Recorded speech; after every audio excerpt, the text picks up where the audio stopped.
G'day, I'm Drew Harrisberg. Hi, I'm Sam, and welcome to Normless Podcast.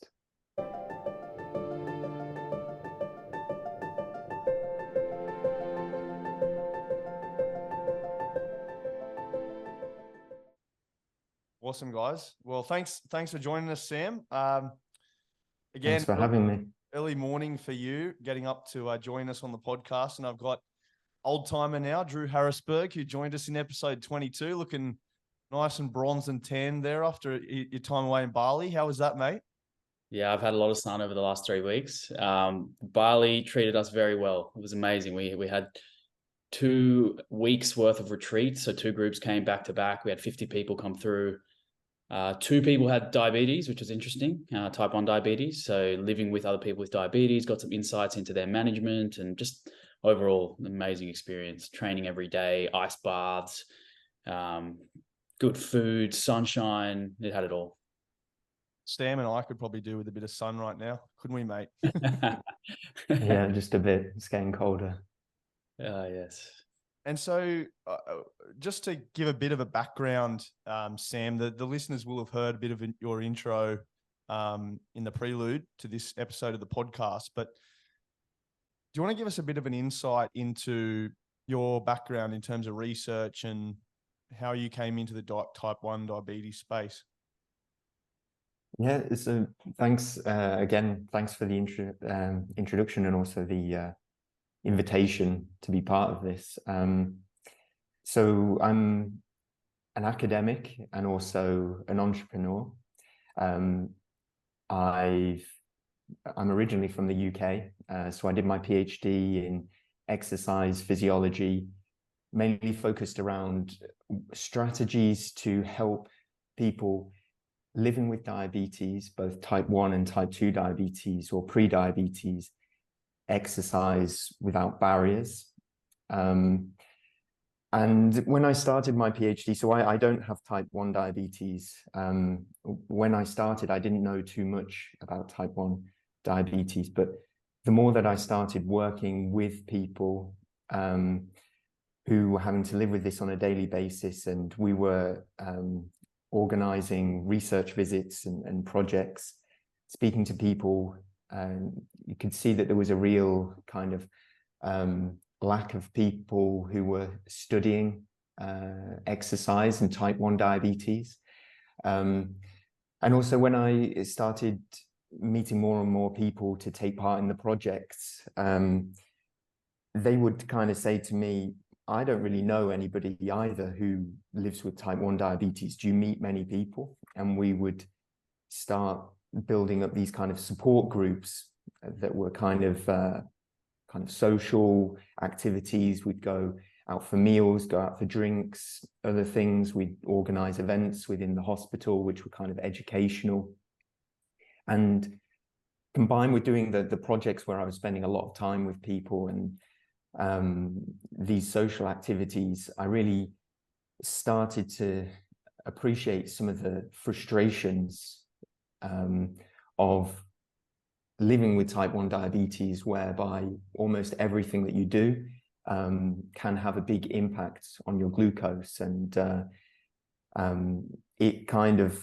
that was the big motivator for me to look after my PhD to then travel to focus on this specifically in Toronto, where I was working as a researcher.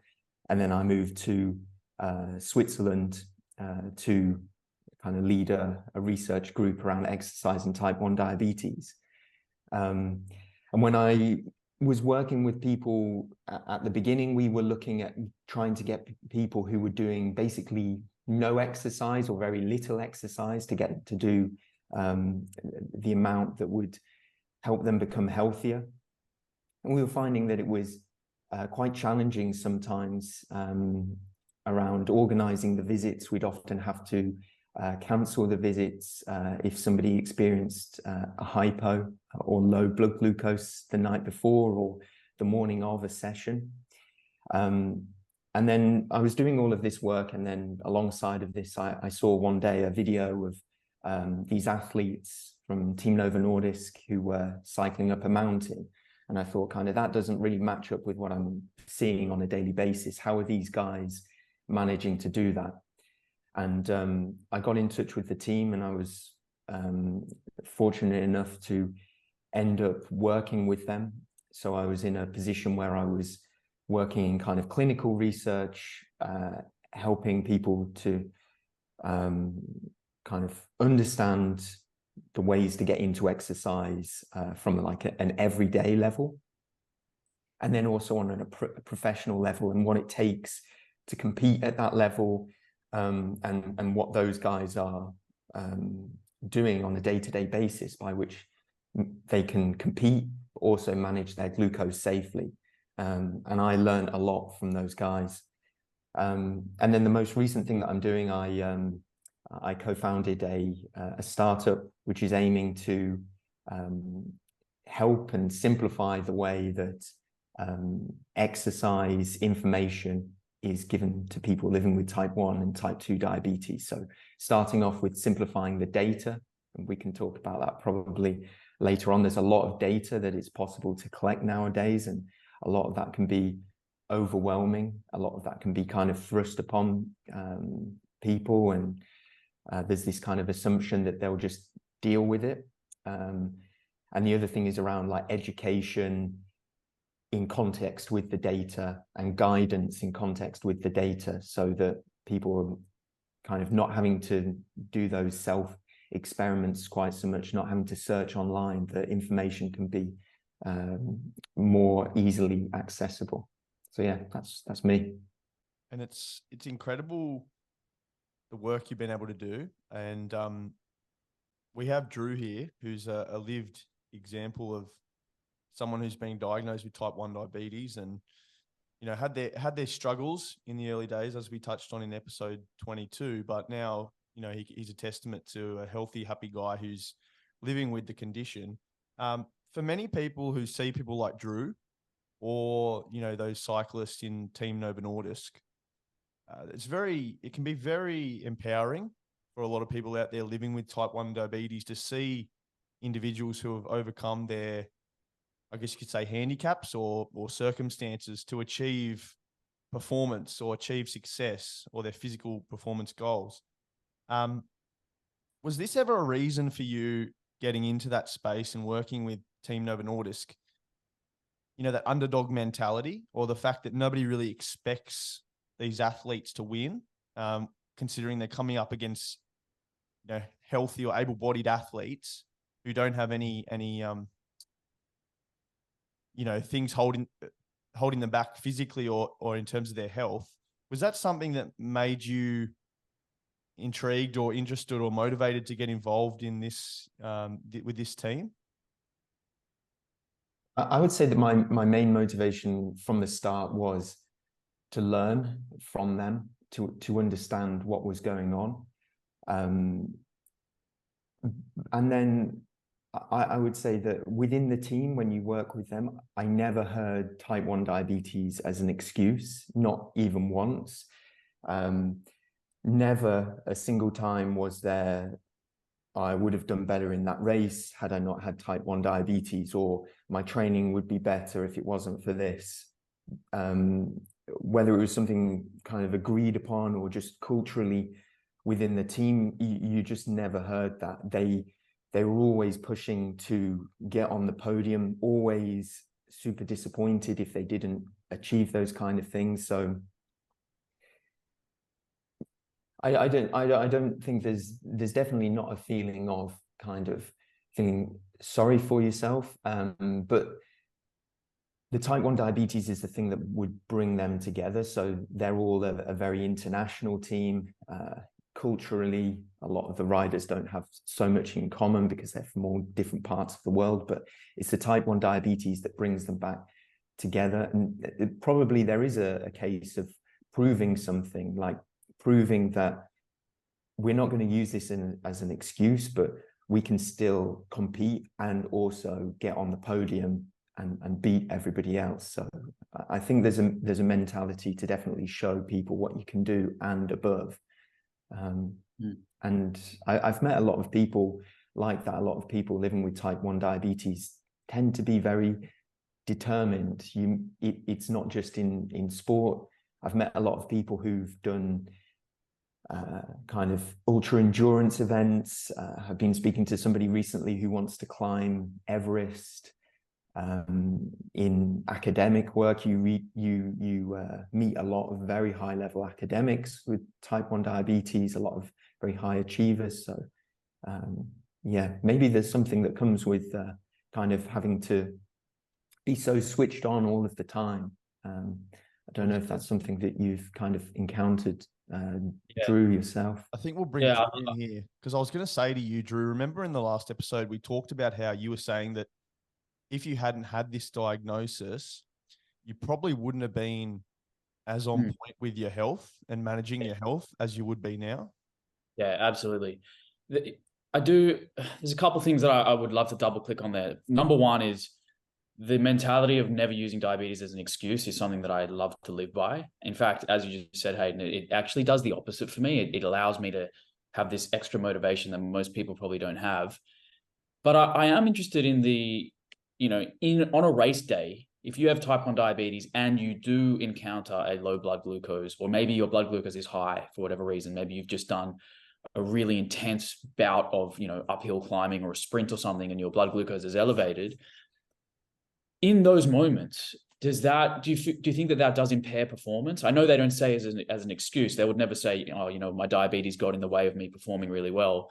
But in that moment, have you ever seen somebody have like a low blood glucose that they have to treat on the spot with a glucose gel or something on the bike?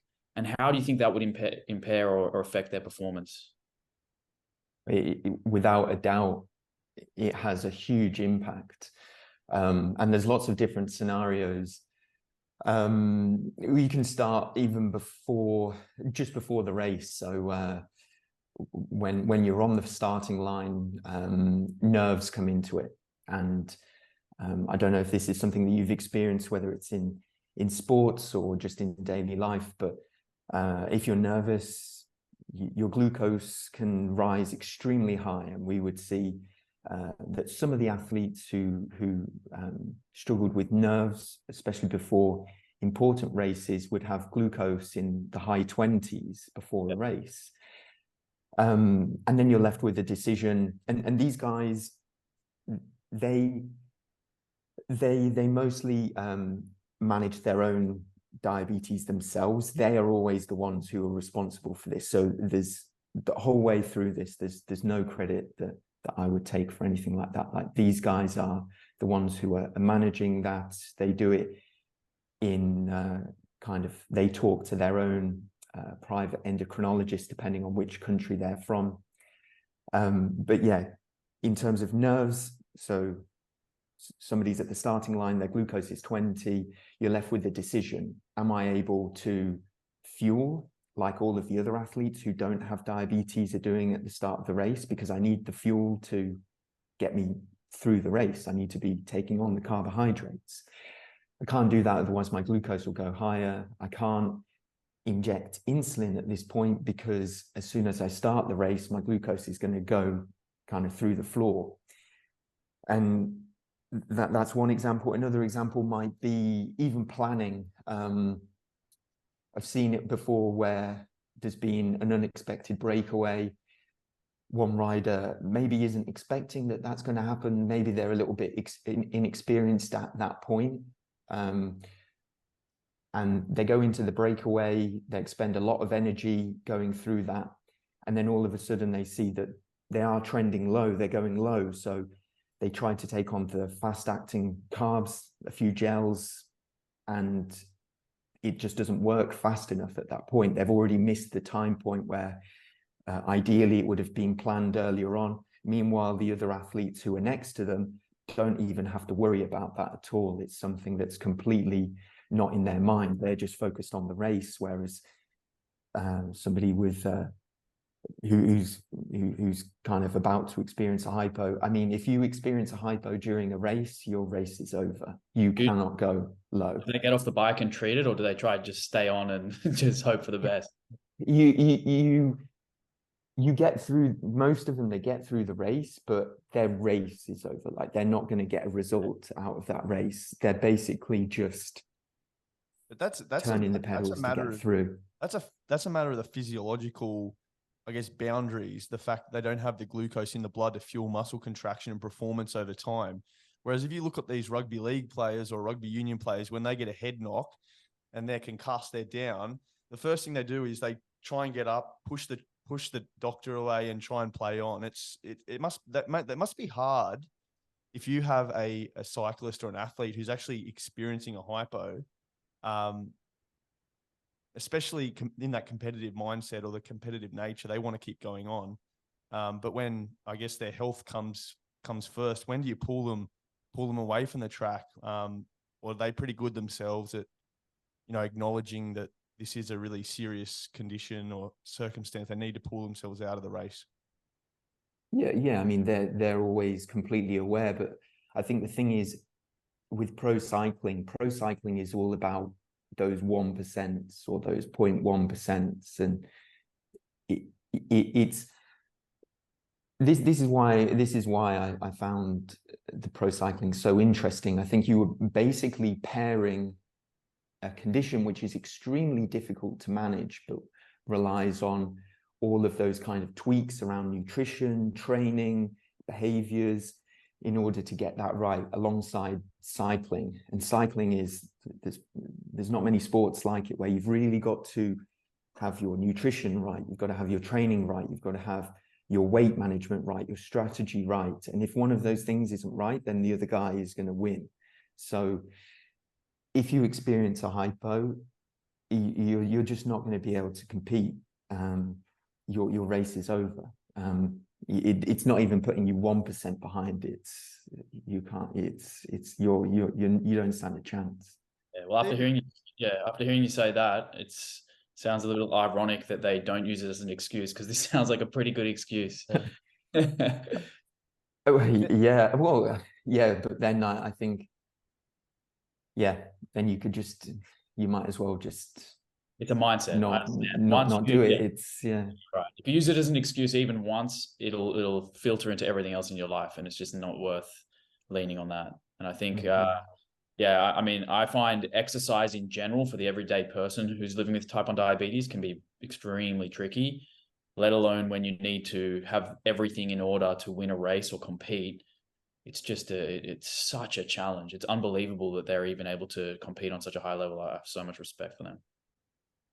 And you just can, like, Sam, a lot of praise has to go on you. I know you didn't really, you said it's all on the athletes, but periodizing training and nutrition is hard enough.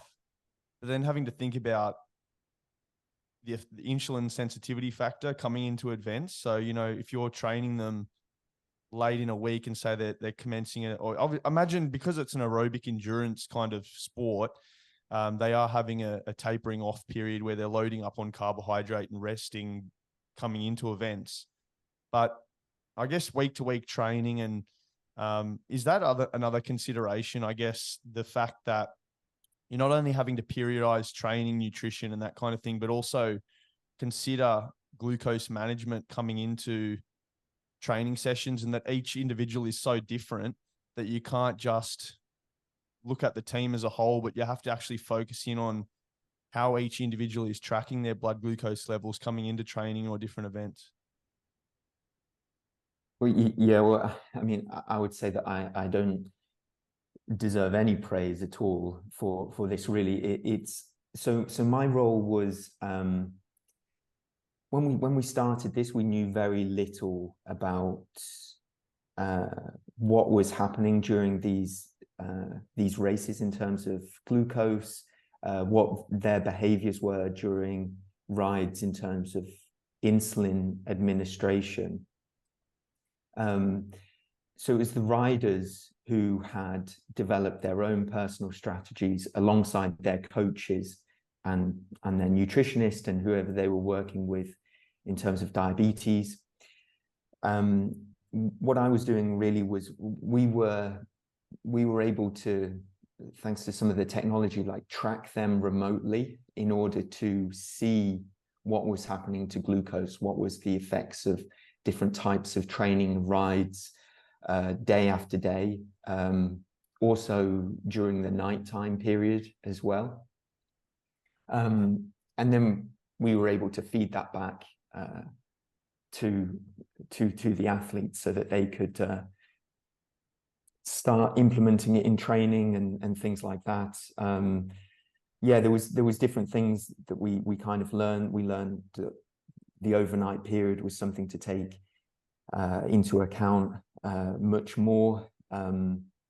Post-exercise period, the fueling that was involved, because these guys are not just cycling one time and that's their event. They're cycling day after day. So the average race would be like 5 events or 7 days of cycling, something like 4 hours every day.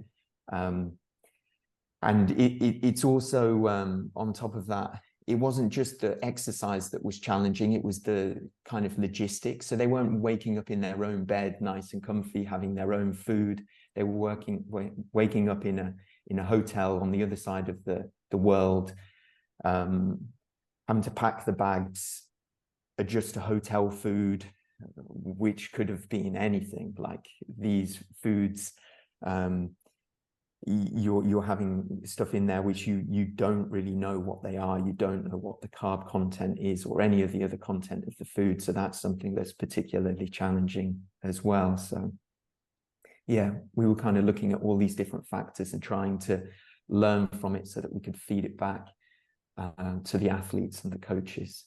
There's so many variables. It's actually unbelievable to think that an elite athlete can do this for 7 days in a row, competing at a high level. I mean, over the last few years, I've looked through the research at a lot of the things you just spoke about, like the impact of a sleepless night on your insulin sensitivity, the impact of not replenishing glycogen after a workout, what happens to your blood glucose control, what happens to your insulin sensitivity if you don't replenish glycogen. Like some low carb athletes will finish a big ride and they won't eat carbohydrates for, maybe 5, 6 hours or more. And the glucose response is completely different to if you, get that replenishment straight away.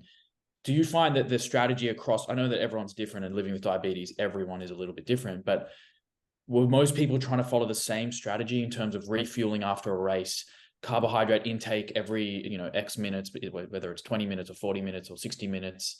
Was there like a blanket recommendation in general for performance, or was it really like everyone is different, you do you, find what works best? It was kind of a mix. And that was developing all of the time.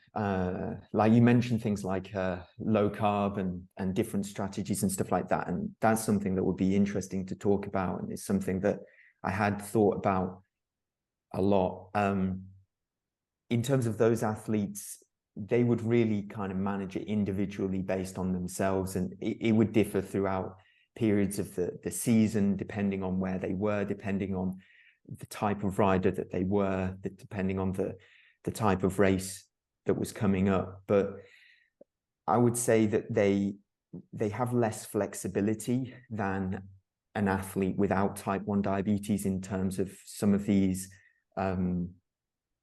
like low carb diets. And when I say low carb diets, it's never like really low, but I'm meaning more in the kind of training sense. So this was another topic that I found kind of interesting, and there's extremely little research in this, especially in a sporting or an athlete point of view with type 1 diabetes. And we started thinking about the idea of how a lot of middle distance, long distance athletes without diabetes will do these like train low strategies, compete high, they'll go low carb depending on different things, depending on their different goals.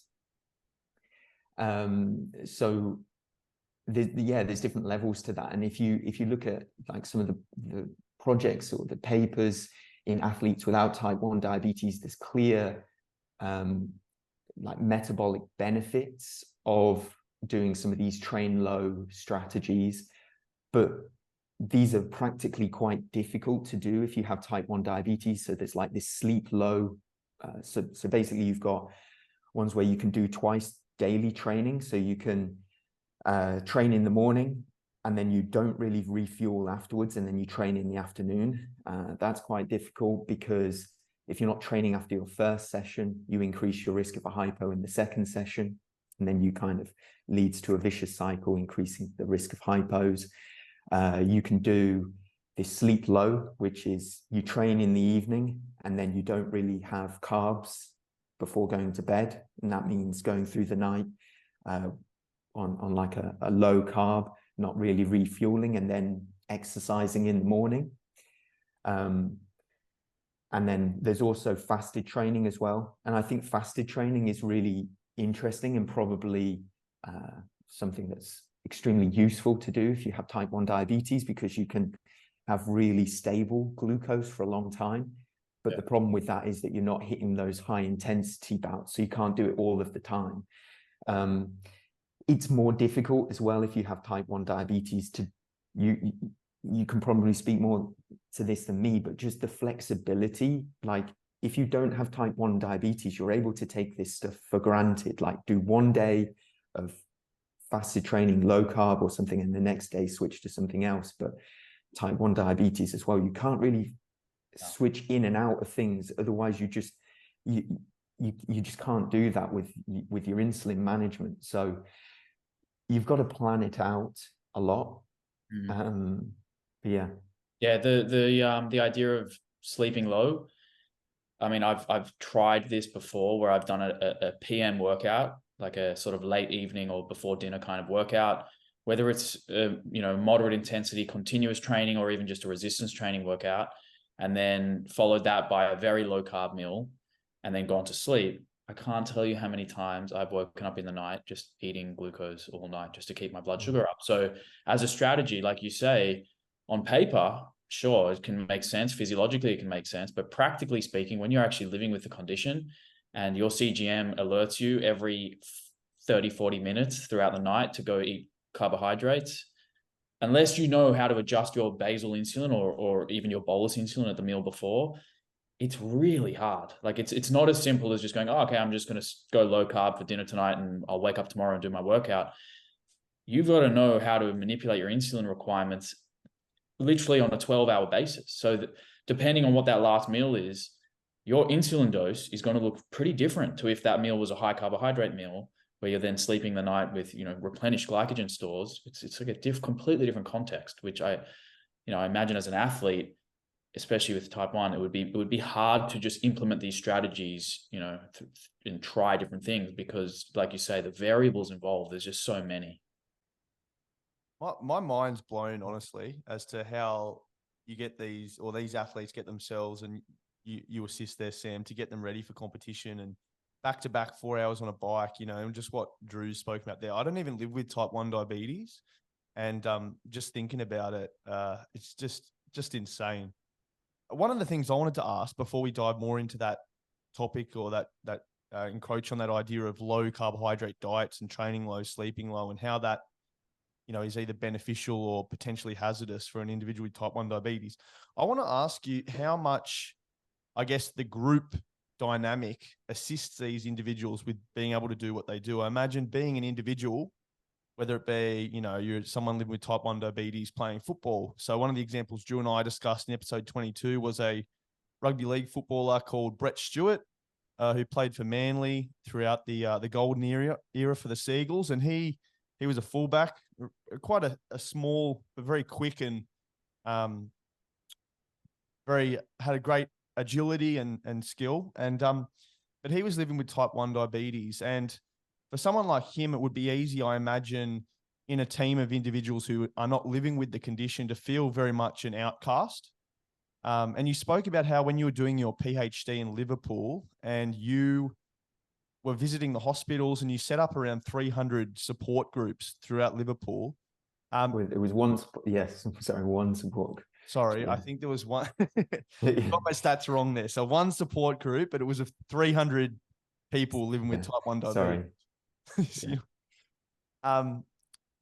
But when you set that support group up, how much did that help coming into Team Novo Nordisk? Did you feel like that group dynamic had a really positive influence on helping these individuals to be continually motivated and feel a sense of belonging and engagement with the others in the group to I guess, foster improved performance, but also assist them with managing their diabetes? Is this something you thought helped or assisted? I think, well, I don't, again, I don't live with type 1 diabetes, but speaking with people, yeah, they definitely find, well, they say that they find knowing people who live with the condition helps a lot. They just feel less alone. I don't think it is just in the sports. I think it's in everybody that you meet. I think everybody wants to feel as though they're not the only one who's having to kind of make decisions, not having to make those calculations all of the time for every meal that they're doing, not having to kind of make those extra considerations about all of the things that people take for granted, like spontaneous exercise, or spontaneously somebody brings in some food that you weren't expecting, or there's like an extra meeting that goes 2 hours longer than you didn't expect it to, and you can't leave. Like all of those events.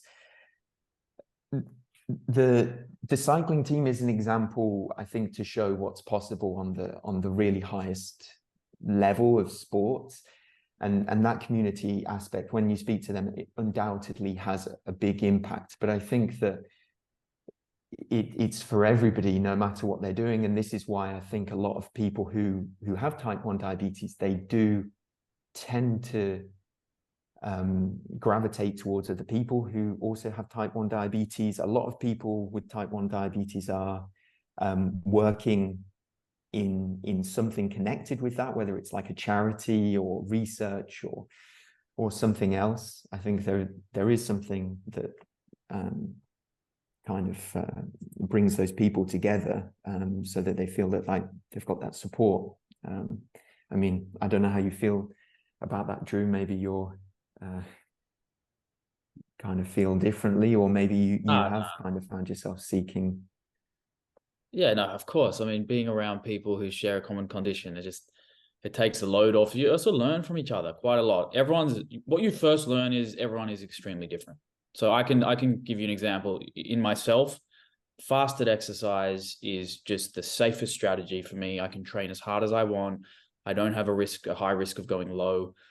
And then you talk to 10 other people, and 9 of them will be like me, and 1 of them will be like, no, actually, my blood glucose drops off a cliff when I do fasted exercise. Or, maybe for me, it's caffeine or just coffee or black coffee or a supplement that has caffeine in it. It elevates my blood glucose significantly, and I need insulin. And then I speak to somebody else, and the same coffee, the same stimulus doesn't spike their blood glucose to the same degree as myself. So the sharing and learning of other people's condition is amazing to see how the similarities and the differences. That's the main thing. It's just being around people and understanding that, yes, we share a common condition as like an umbrella condition, but the nuances are just, there's quite a lot of variation between individuals. And of course there's overlaps as well, but there's, when it comes to training, there's so many elite athletes, throughout history have played different sports as type 1 diabetics. So we've got like rugby players in rugby union, rugby league, AFL, and then I kind of think about their experience with diabetes on the field compared to an endurance athlete who's on a bike for 4 hours.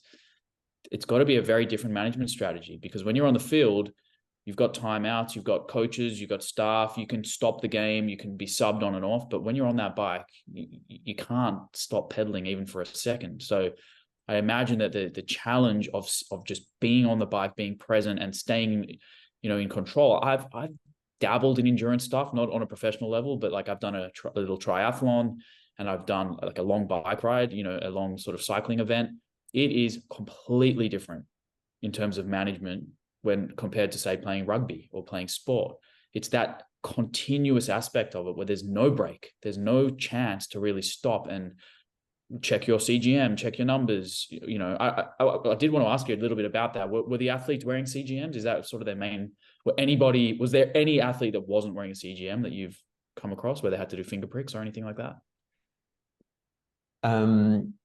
Yeah, almost all of the athletes on the team were using CGM, especially in more recent years. And I think that was the thing that helped so much. The performance improved with that, and not from a performance benefit in terms of it just helped them be healthier, and as a consequence, performance reaches more of a kind of level closer to what their competitors are able to do, because it just gives you the insights to plan. You can see what's happening like overnight. You can see what's happening in different training. You can also kind of see with the trend arrows what's going to happen during the races, and you can plan a little bit ahead. So yeah, they kind of now are completely kind of sort of, I would say, kind of reliant on those things. Yeah. I mean, the CGM technology and the data that you get is incredible, because I was very stubborn for many years after being diagnosed, and I didn't want a CGM. I just did my finger pricks, and I did a lot, like 15 of them a day. But essentially, you're guessing in between finger pricks. You have no idea of the trends, the patterns, the rate of the rise or the rate of the drop. It's literally like a little snapshot of this system that's constantly in flux, and you've got to hope that you're sort of on top of it. And one of my endurance events, I used the Freestyle Libre, but it had the other device that you had to physically scan to see your readings. Mm-hmm. Compared to now, you've got this beautiful app on your phone that shows you every couple of minutes, what your blood glucose is, what direction it's trending. And even that, I remember, I was running a 25-kilometer race or whatever it was, and I would just literally forget to check. And then, by the time I checked with 10 kilometers to go, I was crashing. And it was too late. I couldn't get on top of that low because I just left it too long. But if I had that CGM attached to my phone, it gives me a little alert or an alarm, I would have known exactly where I was at. And I can only imagine how much that helps athletes on a bike having a CGM attached. And you've probably seen it as well. I've seen a lot of athletes who aren't living with diabetes wearing CGMs. And I do wonder if that is a performance enhancer for them, seeing as they don't have diabetes, but it is pretty popular now these days. Yeah, it's getting more popular for sure. For the athletes with type 1 diabetes, yeah, I think it's essential, and it's really about being able to plan. And yeah, like you say, where you kind of didn't notice, that's just experience, I guess. These guys are doing it all of the time, so they get used to that. They make one mistake and then they never do it again. So yeah. Leading into some chat about those low carbohydrate diets. So you conducted some research, Sam, one of your papers in 2019, which is when you kind of started with Team Novo Nordisk.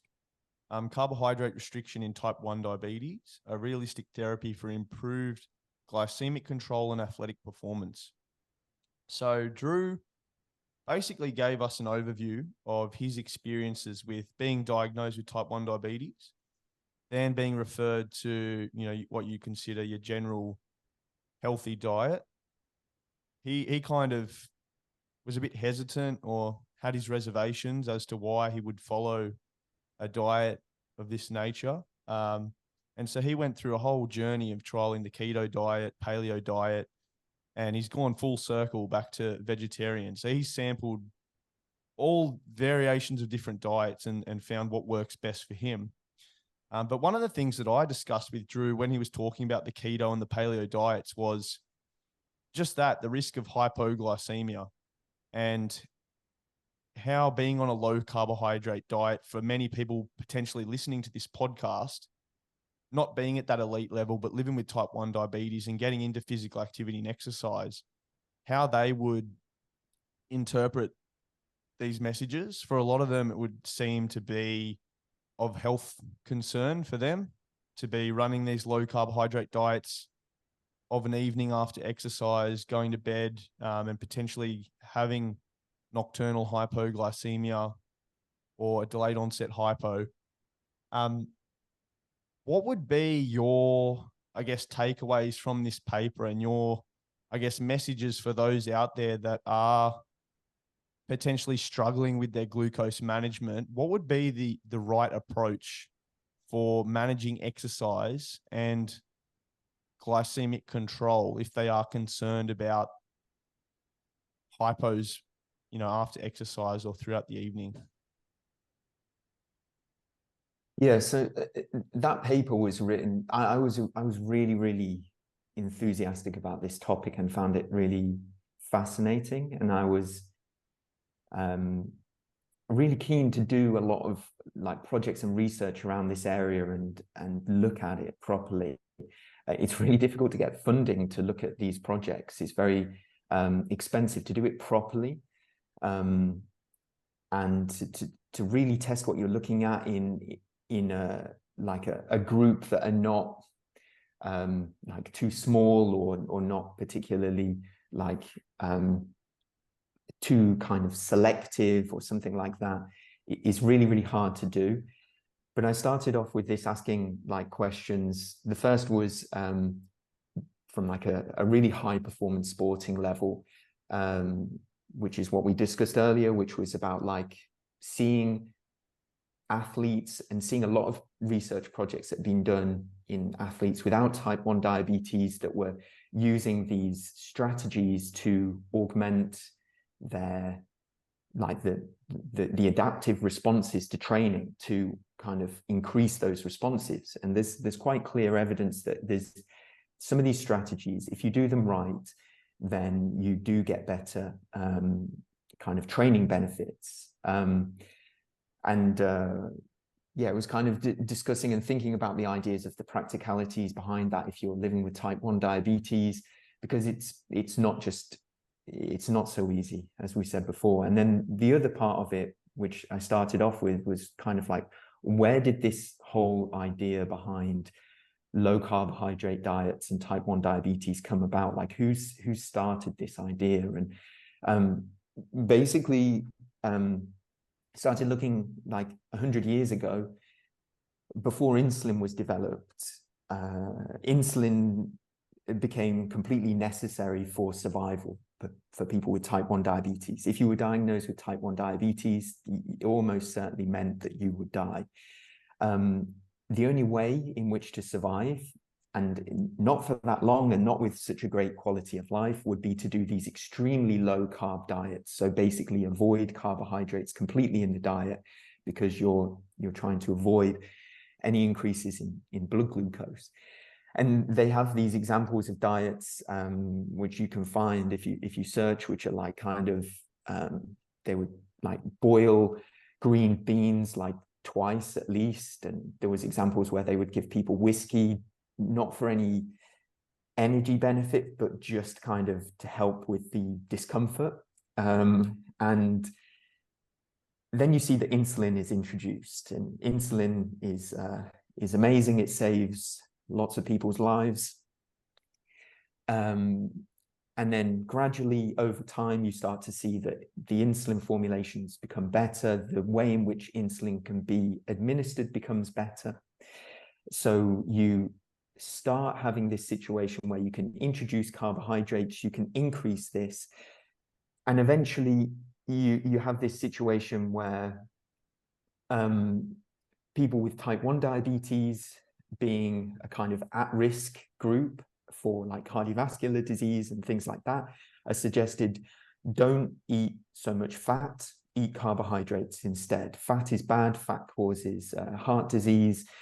And we have insulin, so we can exchange basically carbohydrates for insulin. So it doesn't really matter how much you eat, because you can now exchange it directly. And so we start seeing, especially in kind of in Western cultures, in America in particular, higher carbohydrate diets, recommendations about higher carbohydrate diets, which are just basically exchanged for insulin in order to manage that. And then I guess that this movement has come along kind of saying, well, you can go low carb, and then that's how it forms. And there's people who are very strong advocates of it and insist that it's really useful. And then there's people who have suggested things like keto diets and stuff like that. The problem is that the research in that area, or the projects or studies that have looked at that, tend to be very small sample sizes. They're quite often kind of like survey style things. They're not actually really studies that people have done. They're more like just surveying people and asking, what do you eat? What is your experience of that? What happens to your glucose with that? And people report that they're on these things. It means you're getting, of course, a certain type of person. And within that project as well, we had a look and saw, like, what does somebody have to be eating if they are following one of these keto diets? And they're quite restrictive. They're quite difficult to do. So yeah, I don't want to say that people can't do them, but you have to be very, very dedicated to do something like that. It's not something that you can kind of suggest to lots and lots of people. So my opinion is that there's still work that needs to be done, of course, but that's not the answer that people want. I guess you've just got to be sensible about it. There's other disadvantages of doing something like a keto diet, which mean that you're less responsive to, or you're kind of struggle with carbs if you suddenly have something unexpected on a given day. Like, say if you're keto and then somebody brings in a birthday cake, that's going to be difficult, or something like that. Yeah, I've been preaching about this for forever. I mean, this is, you know, it's well known, diabetes or not, that when you're on a very, very low carb or ketogenic diet, that your glucose tolerance goes down, and it's transient. And yes, you can reverse it, you know, by introducing carbs back into the diet. But if you really want to stick to a keto diet and every now and then you have that lapse, your glucose tolerance is not as good. And it can be pretty tricky with people who have diabetes to then manage their blood glucose on that off occasion when they have a day that's higher carb, or even just one meal that's higher carb. I will say though, in my case, when I was on a lower carb diet, whether it was keto or just like a low carb kind of paleo diet where I was eating up to about 130 grams of carbs a day, I had way less hypos than I do now. I have more hypos now on a higher carb diet than I did before, just due to my insulin sensitivity being, you know, significantly increased compared to back then.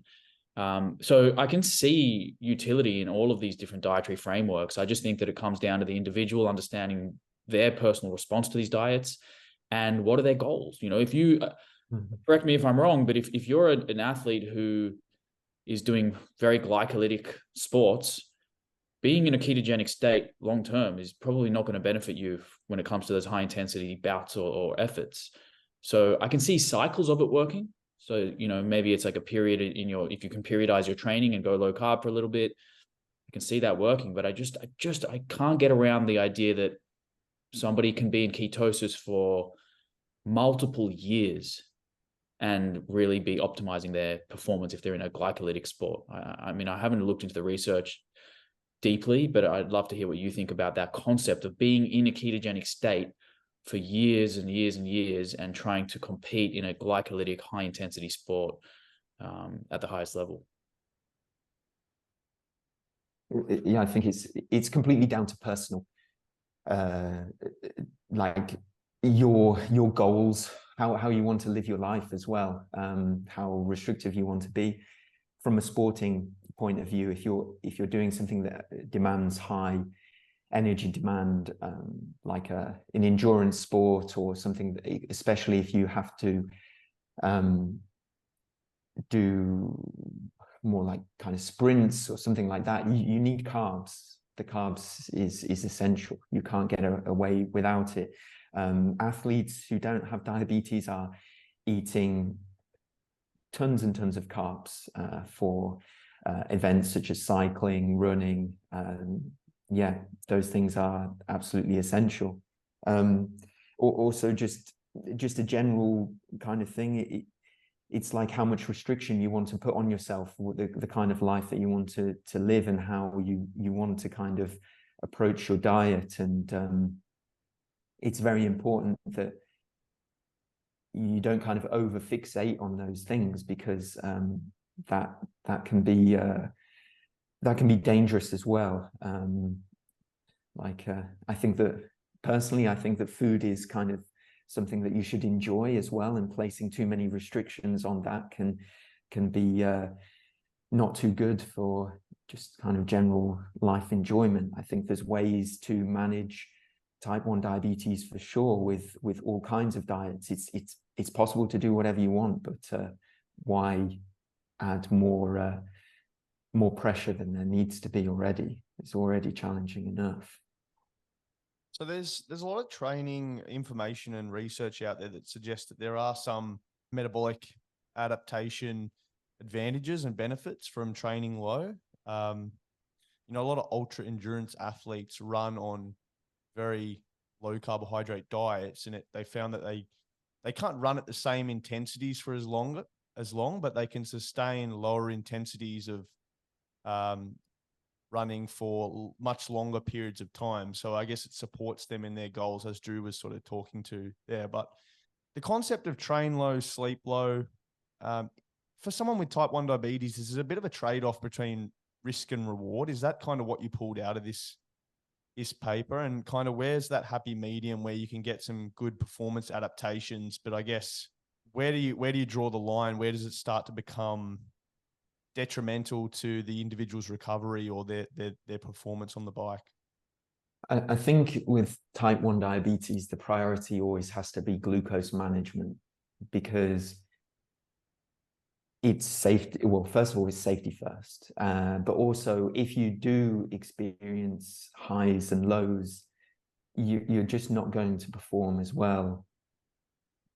Full stop. Like if you have the best training session the day before, and then you go low overnight, you're just not going to feel good at all tomorrow. Besides from the risk associated with that low, you're just not going to feel good at all. You're not going to get a decent training session in the next day.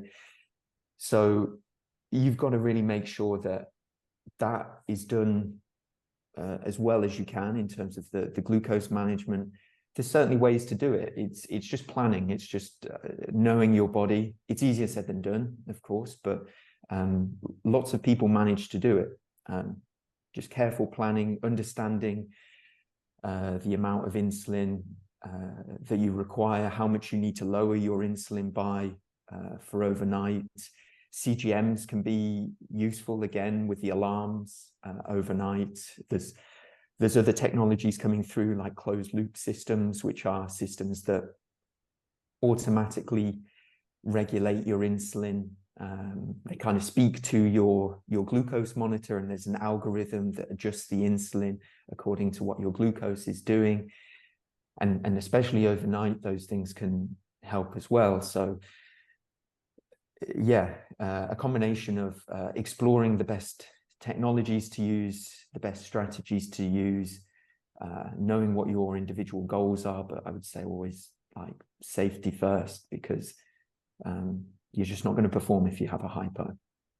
And we spoke about at the start how there's so many things to control with someone living with type 1 diabetes: training, nutrition, sleep, insulin, all of those different factors, traveling with insulin, which we haven't even talked about, which is probably an episode in itself. During COVID-19 period, when you were working with Team Novo Nordisk, you published that paper, Use and Perception of Telemedicine in People with Type 1 Diabetes During the COVID-19 Pandemic, Results of a Global Survey. I think this was in 2021, sorry.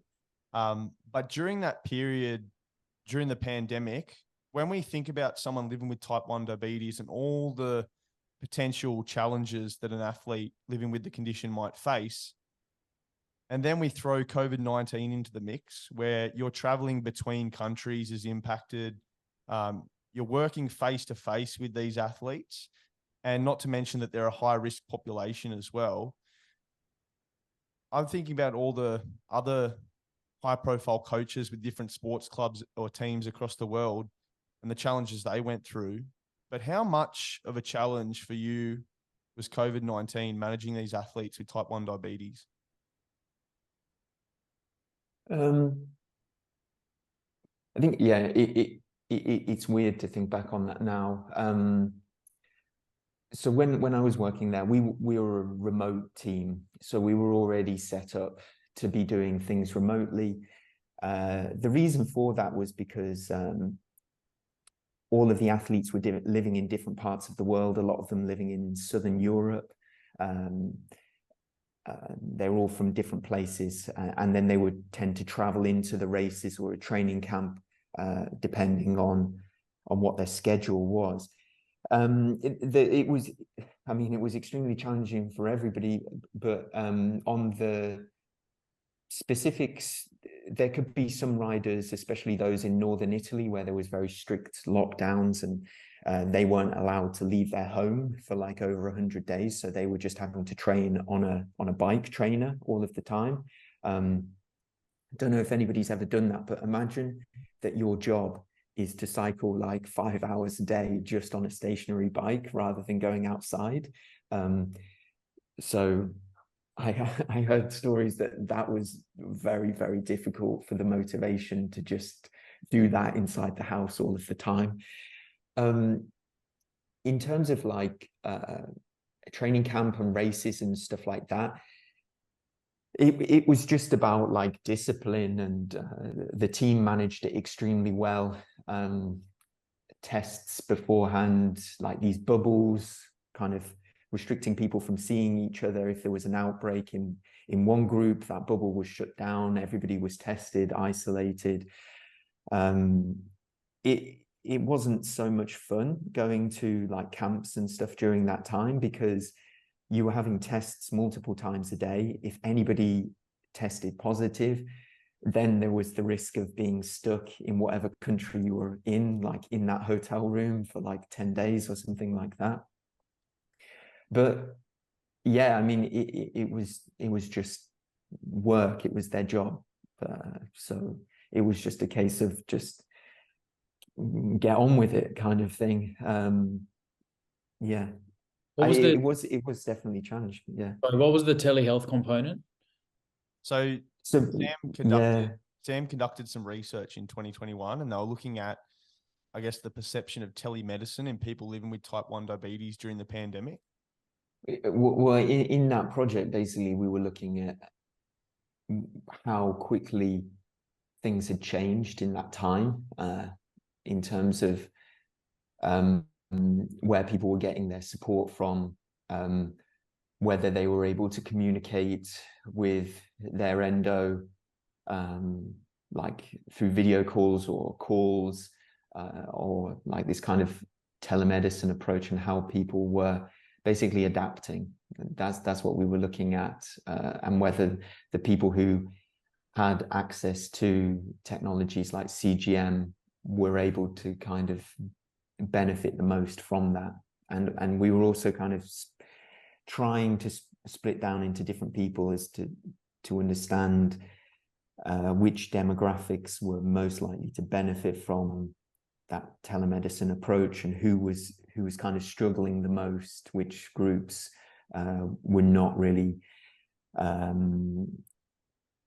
getting the help that they needed at that time. I mean, it was just like a survey, and you don't look at the individual responses on that, so you don't get a lot of details. We didn't look further into it on a personal level. But I think since COVID, things have changed a bit in terms of technologies coming on a lot further, video calls and things. I think people will increasingly look to share their data with their doctor to kind of go through together, understand what's going on, make changes, and those things might change moving forward. I don't know. Drew, maybe you always have your in-person sessions, or are you able to go through data with somebody online? Is that something you feel comfortable with? If they're like your endo, do you find those platforms useful? Look, I'm going to be honest here. I am not the textbook example of how to have a team approach to diabetes management. I sort of take on the burden myself, and I'm not good at sharing with my doctor. I don't see my endo enough. And I think it's because I feel like I'm educated in this, and I know this is a complete fault, and I'm not saying I don't recommend anyone do this, but I feel like I'm educated in the space. I can interpret my own data. I'm happy to make the changes to my own, insulin regime and all that kind of stuff. And my control is really good. I'm happy with it. Could it be better? Probably, definitely. If I had a multidisciplinary team and had an endo and a diabetes educator and all of these different important people, I reckon my management could be even better. I'm out of the loop in terms of other tech that's up and coming, maybe even other types of insulins that I could benefit from. I know my downside, and that is that I'm happy, managing it on my own, but I should definitely lean on the team more. I actually just wanted to ask you on that note, if you had an athlete, a professional athlete in the Novo team who, you've seen their data, you've seen their CGM data overnight, or maybe you've seen a training block of data around, when they're exercising, in the hours after, and you see maybe a strategy that could be implemented to improve their performance. Do you go straight to the individual with your sort of a grand plan, or do you have to go through the endocrinologist? Do you have to cross-check everything with their doctor? Like, how much control does the athlete give you in terms of, the data, how to read the data, and what changes to make? Yeah, we had a very kind of open situation with those guys. It was like a team effort. So the person who was most qualified to go to them to present that information, but it was always about that, like when there was something that could be helpful, it was never held back. It was like immediately looked to be implemented. Yeah, there was no problem, but it was always down to the individual themselves to make the decision whether they wanted to take that information on or not.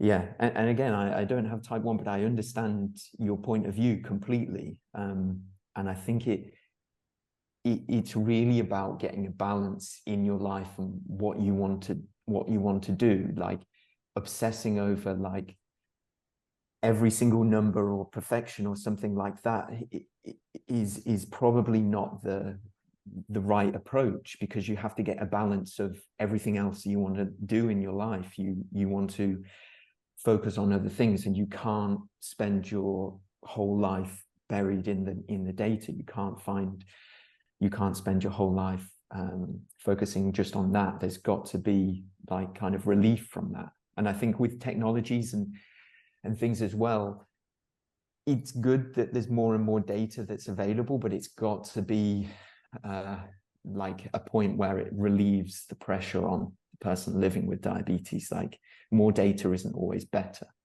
Yes, and I actually would echo that and say that the environment that we're living in now, not just people with diabetes, just the amount of data that we have in general for everybody, is something that you've got to juggle, because you've got these wearable devices like Whoops and Garmin's, and then you've got people wearing CGMs. And then if you have diabetes, you've also got insulin pumps, which has a lot of data, and then the CGM data. Pair that with your Whoop, you've got your heart rate data, you've got heart rate variability, and all of these things. At what point does it become detrimental to be obsessing with these numbers? And at what point, I mean, if you're an elite athlete, I understand the importance of it, but for the general population, that balance between using the data to improve your life and stepping away from the data to improve your life is really where it's a fine line. And I've had trouble with this myself. And I feel like part of the reason why I'm still on multiple daily injections and I'm not on a pump is because I just don't want to have another device attached to me that's just sending me numbers and tracking data all the time. And I feel like a sense of freedom not having a pump attached to me. Did your athletes in the Novo Nordisk team wear a pump, or were there multiple daily injections? What was the sort of blend? So within the team, this would be something that would surprise people, because people would say, oh, theoretically you could have better management with a pump or something like that. But the personal choice is so important. So with the more, like, I would say, I don't want to say older or more experienced athletes, the ones who are kind of in their late 20s, early 30s, they were all using MDI. So they were all using injections when I got there. And when you speak to them, there was a variety of different reasons behind that. Either they'd had a bad experience with the pump previously, in terms of like tubing, or they'd had a pump failure. These guys are traveling all over the world, and the last thing you want is to be completely in a foreign country and your pump fails and you don't have a backup. So they found that they were having to take their injections with them anyway, just in case something like that happened. If they have a crash, the damage that kind of happens if you've got a pump as well, the feeling of being like attached to something, and the feeling of having something, I think that you can't make that decision for somebody else. You can't like kind of say, oh, it could be better if you use this, because you have to understand, like, how is that person going to feel having a device that's attached to their body. Like it's much more than just a simple decision of, am I going to have a straight glucose line, if that's what you're aiming for. You've got all of these other social reasons, all of these other personal reasons that you have to take into account. The other thing as well is that they had found something that worked for them. They work on routine. Maybe this is how you are as well. You've kind of got to a point where you're happy with the way that it works. You know what you're doing in different situations, and that's good. That's good. And you don't want to kind of go through a situation of changing everything up, relearning everything. You're kind of good for now. However, I was seeing as well that the really young guys, so the guys who are like 17, 18 years old, they were doing all kinds of things. They were mostly on pumps. They were doing different things like looping and using different systems, like these automated insulin device delivery systems, where they have kind of feedback between their CGM and their insulin pump. It's personal choice. It depends. The younger guys were in a situation where they were really open to experimenting. They were aiming to enter the team. They were looking to like kind of learn and do those things. The older guys had got their kind of strategy down. And I think that, it's personal choice. Yeah. I've seen that in the diabetes community, just in general. The sort of the longer you've had diabetes, the older you are, you seem to sort of stick to your ways of MDI. I even know people who are still using syringes, like literally like drawing the insulin out. But the younger demographic, I mean, they're a generation of technology. They've grown up with tech. They've grown up with the latest iPhone, and they find the closed loop systems to be incredible. I mean, the algorithms are unbelievable. I've got a couple of young kids I work with. They're 13 years old. They're pretty good athletes, and they have those closed loop systems, and their control is unbelievable. The time in range is like 98%. They barely have any sort of like major fluctuations in extreme high or extreme low. It's just this nice tight control. And I can see the utility for somebody who is used to tech and doesn't really care about having that data overload. I mean, the management is unbelievable compared to MDI, which it can be harder to manage. Once you give that dose, it's in your system. There's no taking that back. Whilst with the pump, you're getting this drip feeding dose, and it's a very different experience. There's pros and cons, as you say, isn't there, Drew? There's the cons of having this device hanging off you, reminding you of your condition, but also getting in the way if you're doing any physical form of activities, having to suspend it if you're, doing your rock climbing or whatever you're doing, whatever it might be, whatever activities you're doing. But then there's a positive, as you say, of the closed loop delivery system, where the CGM speaking to the pump and administering the insulin in a manner that's in accordance with the glucose that's measured in the interstitial fluid. And that, there's definitely, I imagine, a lot of endocrinologists would likely recommend that closed loop form of delivery as the gold standard. But I guess, just like when we interpret any of the research, you can look at data, you can look at numbers, but when you translate that into the real world, like yourself, Drew, and the practicalities of it, it can be a different story. The software that you're working on there, Enhanced D, Sam. So can you tell us a little bit about that? Was it developed during COVID? Was that a period when you were working on that, or was that something that was in the pipeline for a while?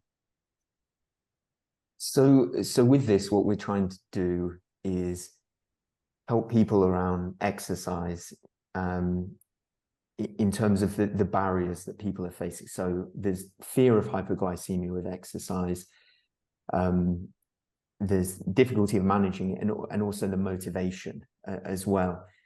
And we're starting off with a level of helping to simplify the data and have it in one place. There is a problem with like data overload, but also the way in which the data is presented to people on like CGM.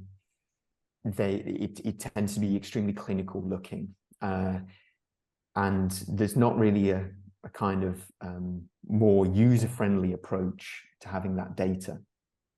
The other thing with that data is that when you want to exercise, if people go to see their endo, a lot of the times their endo isn't like an exercise specialist, or kind of, I've seen a lot of times that the endocrinologist will kind of suggest that they don't focus so much on exercise. They focus on other aspects because the exercise is creating fluctuations in the glucose. It's just easier just not to do so much exercise. And so that leads to a lot of like self-experimentation, of searching online, trawling the internet, trying to find out what's the best way to manage my glucose with insulin, with type 1 diabetes. And we're trying to basically put all of this information together. So the first stage is simplify the data and then add context to that with like education, which is kind of trusted, and then suggestions around what you should do or where you are at most risk. So like if you've done a certain type of exercise, the plan is that we'll then be able to guide you through the type of thing that you should be doing after that in order to avoid a hypo, or to optimize your kind of management. The whole idea of this has come from a mixture of working with all kinds of people with type 1 and type 2 diabetes, and just this frustration that we found of where the data is just in different places and how the conversations are always so dispersed. So you'll quite often have a conversation which is just about exercise itself, like what you do, what you train, just about nutrition, and just about glucose. And the conversation about glucose is very often relying on like memory as to what you did in a certain situation, trying to match up what you think you did previously on where you're seeing your glucose is going. But if the information was together, then you would be able to easily spot the pattern. And then if it's given context, then you understand, okay, I understand why that happened. Not just you went lower because you did exercise, but the reason behind why you went lower. Oh, it's because the exercise meant that like more glucose went into my muscles or whatever, and then I went lower. So therefore I need to do this. And I think that would help a lot of people. That's brilliant. Does it provide information on the intensity of exercise in relation to how that's affected the glucose levels, or is it just more so like these are the benefits of exercise that have impact, like increased insulin sensitivity or Yeah, so we started off with mapping the exercise with the glucose data. So your data is coming in automatically from if you're wearing a wearable, or if you're using like Strava. So if you're using Strava, you know that you did a certain type of cycle ride, you know the intensity, and then it's time stamped with your glucose. So you can see exactly what the impact of that was. And then what we're currently working on is matching that with the right educational material. So the type of ride that you did corresponding with the type of information, so that it's matched up and so that you can act accordingly. And then future versions, we will like to add in increasingly like predictions and things. But our main goal with this isn't to create something else which burdens people with too much more data. It's to simplify processes. It's to make things automatic Yeah, I think exercise is something which is kind of left behind in terms of the glucose management, and it's something that we want to bring in. And then the other thing is kind of the how to exercise and the motivational aspect. So these closed loop systems and things like this are moving forward very quickly. They're very good, but under conditions of exercise and rapid changes in glucose, they're not so good at the moment. They can't really cope with those situations. If you were to just sit still, then you'll have really good flat lines on your glucose trace. But if you do something which causes a rapid change, like eat a high carb meal or you do exercise, those things don't work so much. So the person, the individual is still really like in control of that still is the most important aspect of that. So rather than moving to a world where technology is completely relied on, can we make a way to help place the individual at the heart of their decision making so that they understand like what's going on and how to act best? Man, that sounds amazing. All of that data is stuff that I personally I'm trying to track, every day for years now. I've had diabetes for 12 years, and I feel like I've got the hang of it. But to teach each individual about their personal response to exercise, to nutrition, their blood glucose curves, I mean, it sounds like just such incredible platform. I'm actually pretty keen to try it out now. I'm gonna jump on after this if it's available. Yeah, absolutely. It's available on our website, and there's a free trial at the moment, and I can go through it with you. But the other thing as well, I think, is that the other idea behind this is that a lot of research, a lot of information, because these projects are so difficult to perform and they're very expensive, a lot of research projects are performed in people like less than 12 people.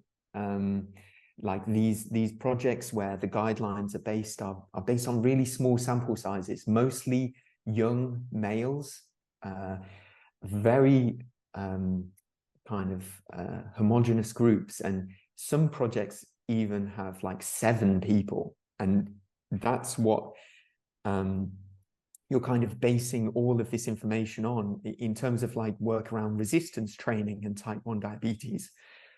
There's less than like 5 studies I can think of which has been done in resistance exercise and blood glucose response in type 1 diabetes. And of those, there's very small sample sizes. And a system like this allows you to see like your diabetes is very different from the 12 people who were in that study.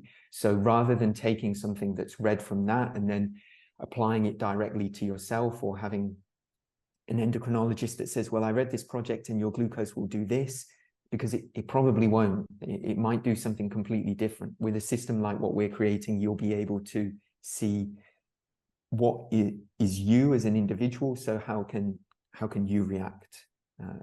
How can you like adjust your behaviors or whatever? Yeah, in order to simplify. And just to sort of reiterate how complex this is, your response to a workout can be different in the same individual, the exact same workout. Maybe it's like a morning gym session, but under stress or a sleepless night or a bit of sickness, my blood glucose response will be completely different. So it's not just learning what does a type of exercise do to blood glucose, but in what context? How much sleep did I get? Was yesterday a high carb day or a low carb day? How many times did I go low yesterday? Like all of these things, play a role in diabetes management. I think it's so hard to educate people, especially this is what bothers me about not people without diabetes wearing CGMs and trying to analyze the data. They're changing their diet, they're changing the way they train based on CGM data without an understanding of the basic education around, well, what are the other factors that influence these things? I saw someone post a thing where they did a high intensity interval training workout and their blood glucose went up a little bit. This is somebody without diabetes, and they decided to stop doing high intensity training to try keep flat lines, because they were a low carb, advocate. to change your exercise strategy in the pursuit of flat lines in somebody without diabetes, to me, just seems like such a misguided approach. You know, for the way I see it is like what you were saying earlier is, what's the life you want to live? And then how can you make that work within the context of your diabetes? And if you're going to wear a CGM and you're looking at these trends and patterns, how can you understand the background behind these trends and patterns? You know, is it relating to sleep and nutrition and stress and all of these things put together? It's like a storm of variables. So it is really hard to understand this on an individual level.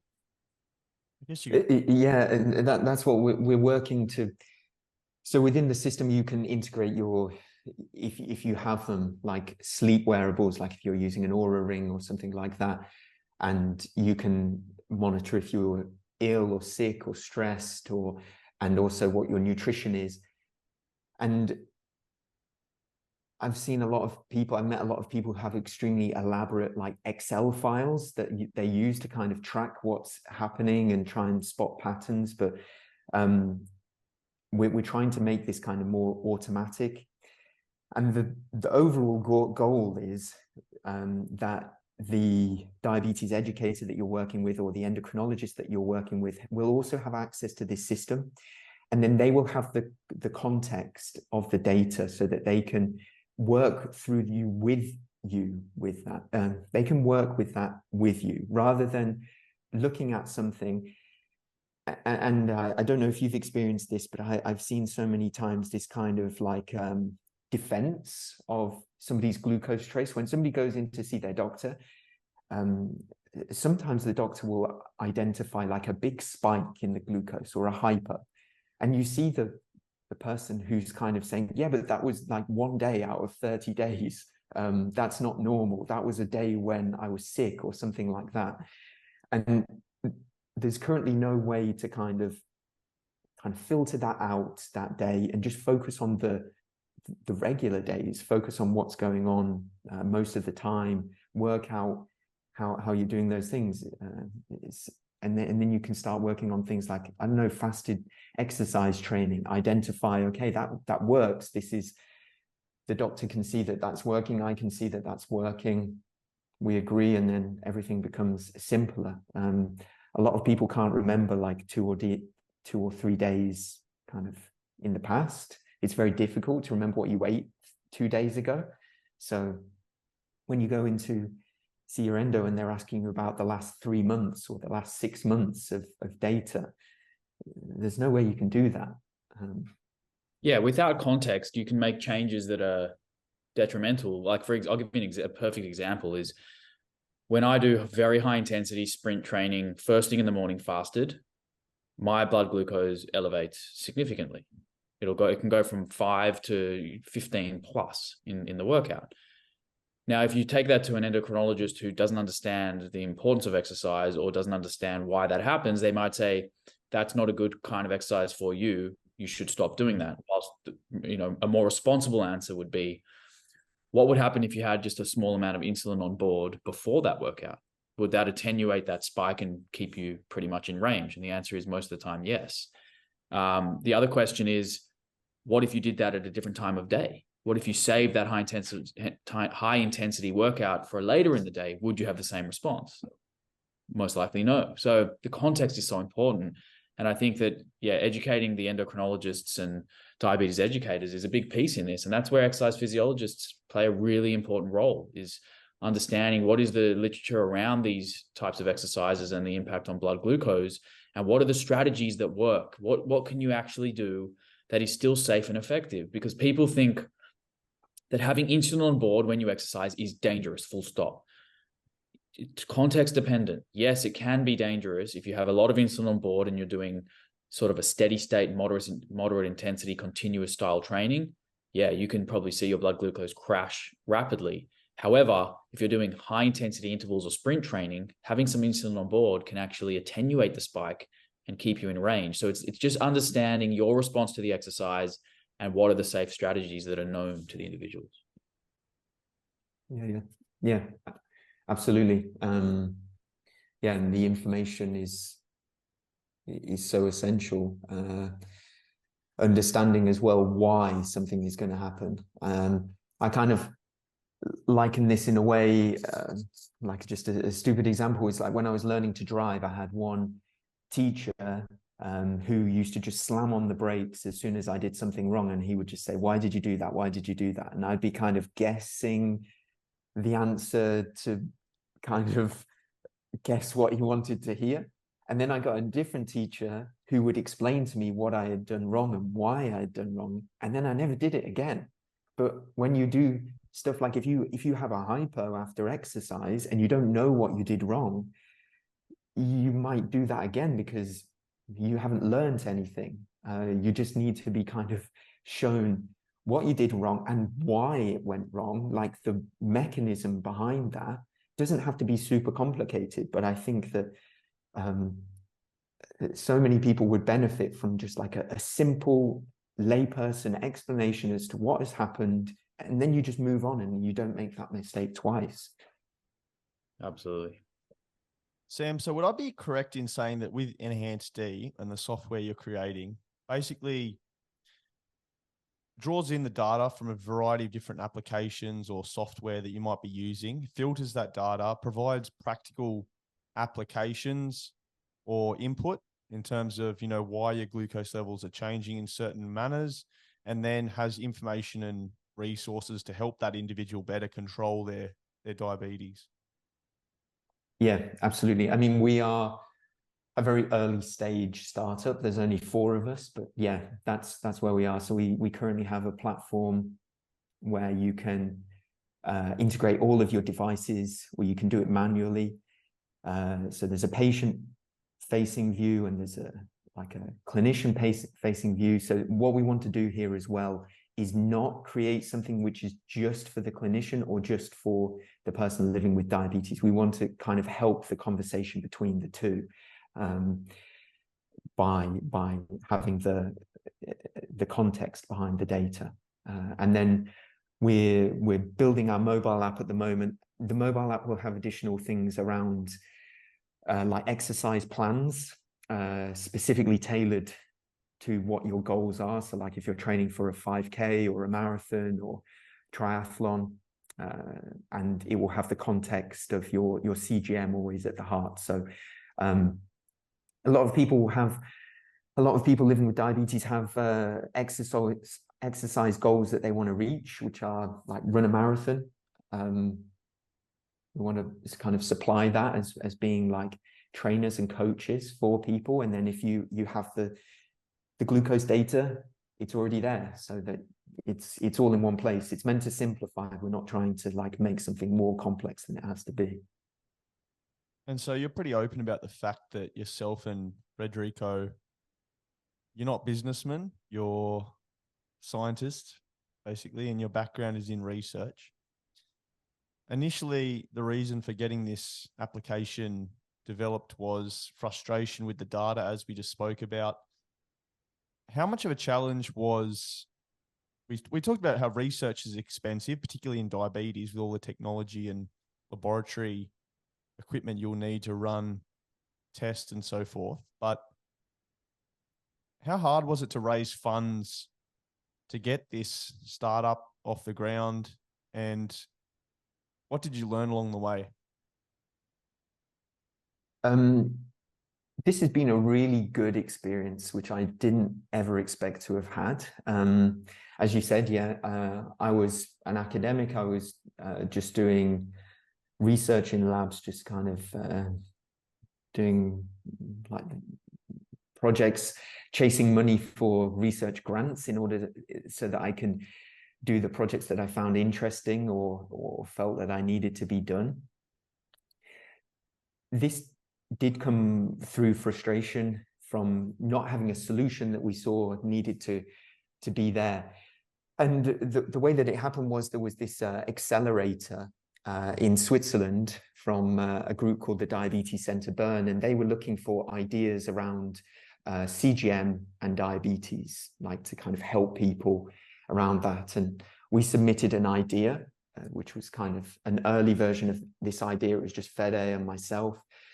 And and we didn't get very far through the competition at all. We got kicked out in like the first round. We didn't complete most of the questions on business or business plan. It's kind of a joke at the moment where like our first pitch deck just had like these flowers which grew larger, showing like the amount of money that we expected to gain throughout the business, where it wasn't a joke. We just didn't know what we were doing.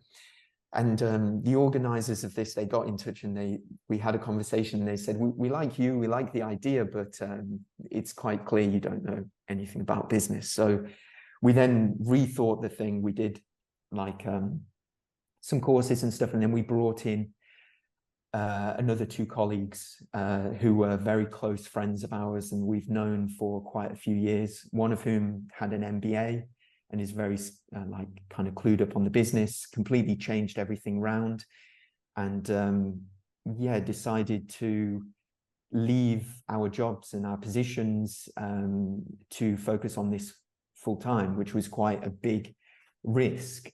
Fede had a baby, I think like on the first week we started this. So we went from something which was like kind of stable to complete instability. He had a newborn at the time when we were trying to like set up this thing, which was the most difficult situation. We didn't have salary. We haven't had regular salaries for like best part of a year. Like we're bringing in different things, and I think that's an important thing to kind of acknowledge as well. Like just you just put yourself in a situation of uncertainty and constant, like, are you going to survive as a company? Are you going to be able to keep going? But you just have to keep the conversation going honestly between the four people, make sure that everybody is okay money wise, like enough to survive, pay their rent and stuff like that. Fundraising has been really difficult because we also started at a time period when funds were not so easy to come by. Within like the fundraising world in startups generally, things have been a lot more difficult the last kind of year and a half compared to what it was like 3 years ago. It was a bit easier to raise money. But yeah, just trying to be creative, trying to convince people that this is the right thing. You get days where you question whether it's the right thing to be doing. You're getting rejections like every single day. The number of people who we've pitched to who don't know anything about diabetes, who then turn around and say, well, I know somebody who has diabetes, they're like my brother-in-law, and they don't do anything. They just like, I think they just like take something or inject themselves like once a day, and then they don't think about it, and there's nothing more to it. So you're trying to sell something or kind of sell an idea to bring in funds to people who aren't experts. You've got to kind of get that like emotion behind it, that reason that people want to support your idea and invest in it. But we're still here. We've survived over a year. We now have the first product out. We're building it very rapidly. Yeah, so I would recommend it as an experience, even though it's extremely difficult. You learn a lot, and if you have a good team as well, it's very enjoyable.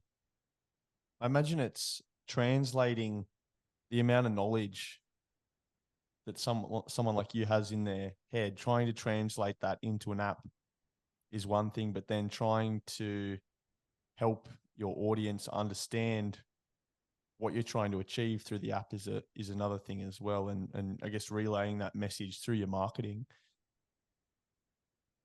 Yeah, I think the other thing that I've realized with this, which I never expected to do, I was working in academia, but this is an opportunity to build something that people can have in their hands and then they can use, and you're doing something extremely rapidly.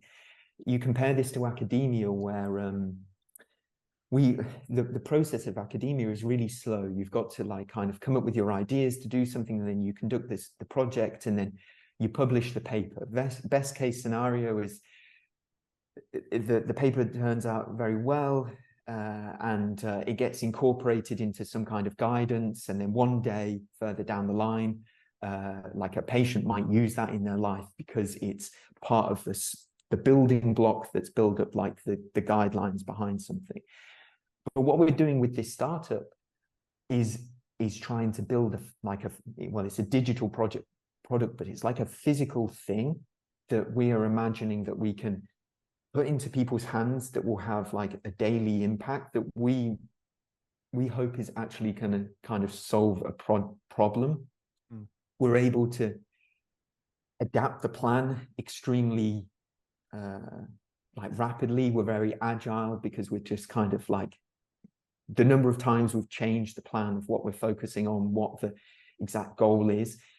The other week, I was traveling somewhere, and there was somebody who I met who had type 1 diabetes, and he showed me that he had downloaded it and he had it on his phone, and he said that he was using that. And that was really satisfying to see that somebody was using something that you'd created. So that's something else that's really nice about this experience. You're able to do it so much more rapidly, and hopefully actually create something meaningful. Academia and things like that, yeah, it's great. You can have a big impact, but it's so much more slow, and you're really just like one cog among many cogs that's like just part of this whole mechanism. But in something like a startup, I mean, maybe our idea will completely fail or something, but we hope not, and we're completely determined to see it through, and we're hoping that the solution that we have in mind will help people like on a practical basis. Can I ask what the price point is? I know a lot of people living with diabetes. Diabetes can be an expensive condition to manage. Seeing endocrinologists and specialists, CGMs, pumps, buying your test strips, insulin. It's really expensive condition. So I imagine for them, they don't want another cost. So what's your kind of price point, and has that been a challenge trying to find, or doing surveying and that kind of thing to find out what people are willing to pay for these applications, and what's your kind of model for generating income? Yeah, absolutely. Diabetes is expensive. There's all of these things, like even having snacks and things, making sure that you have those things always with you. All of the kind of additional things that you have to pay on top. So the dashboard is free for clinicians. The reason that we want to do that is to completely eliminate any barrier for clinicians taking that on. And then for patients, it's $2.99 a month. What we're working towards is reimbursement, so that the patients will be able to get it for free via their health insurance, depending on where they are in the world. The other thing that we're wanting to do is, because the platform is free for clinicians, we're hoping that a lot of them are willing to take on the cost on behalf of the patient, because it's just $2.99 a month. A lot of the clinics we've been speaking to in Switzerland have said that they have budget where they can kind of purchase a number of seats for people. And yeah, so we can eliminate that as much as possible. I do admit that $2.99, although it's cheap, is something that if you don't live with this, you don't have to pay. So if we can find a way whereby that's eliminated from the patient entirely, either through reimbursement or the clinician taking on those costs, that's what we're aiming to do. In terms of the competitors out there, we've tried to place ourselves much cheaper, because if we create something that's beneficial for a lot of people, with something like this, it can scale, and you can bring in quite a lot of money over lots of people. We want to kind of reduce the barrier of cost as much as possible. Yeah, and you spoke about how research is a little bit of a slow burner, and if all things going well, you get to the end, you publish your paper, and as you say, it might get incorporated into some form of consensus statement or systematic review. Now, I guess on the topic of type 1 diabetes, you know, when we discussed this before we came on air, but there's a lot of things that we probably don't talk about, unethical kind of discussions, maybe you could say, but I guess the use of performance enhancing drugs in sport. And when we were briefly chatting a little bit earlier in the week, I was talking to you about IFBB professional bodybuilders and how that gravitation towards utilizing insulin in order to, it's obviously, as we discussed, it's anti-catabolic, but they can upregulate the amount of carbohydrate they're able to take into their bodies and utilize this as glycogen stores within their muscles for training and that kind of thing. Has there ever been anyone that has come to you with regard to the use of insulin amongst Team Novo Nordisk, the use of insulin as a potential performance enhancing substance? And how is this, if this is the case, how has this impacted the way that you manage your athletes? Yeah, so this conversation does come up every now and then in terms of because it's something that you do hear reports on in gyms, like recreational gyms, or in bodybuilding, where you hear like anecdotal stories of people accessing insulin, and you can even search online, and there's people who've written kind of protocols for doing these strategies around taking insulin in regards to training. These things are incredibly dangerous. Definitely don't do that. You can kill yourself. In terms of whether it would have a performance benefit, somebody, the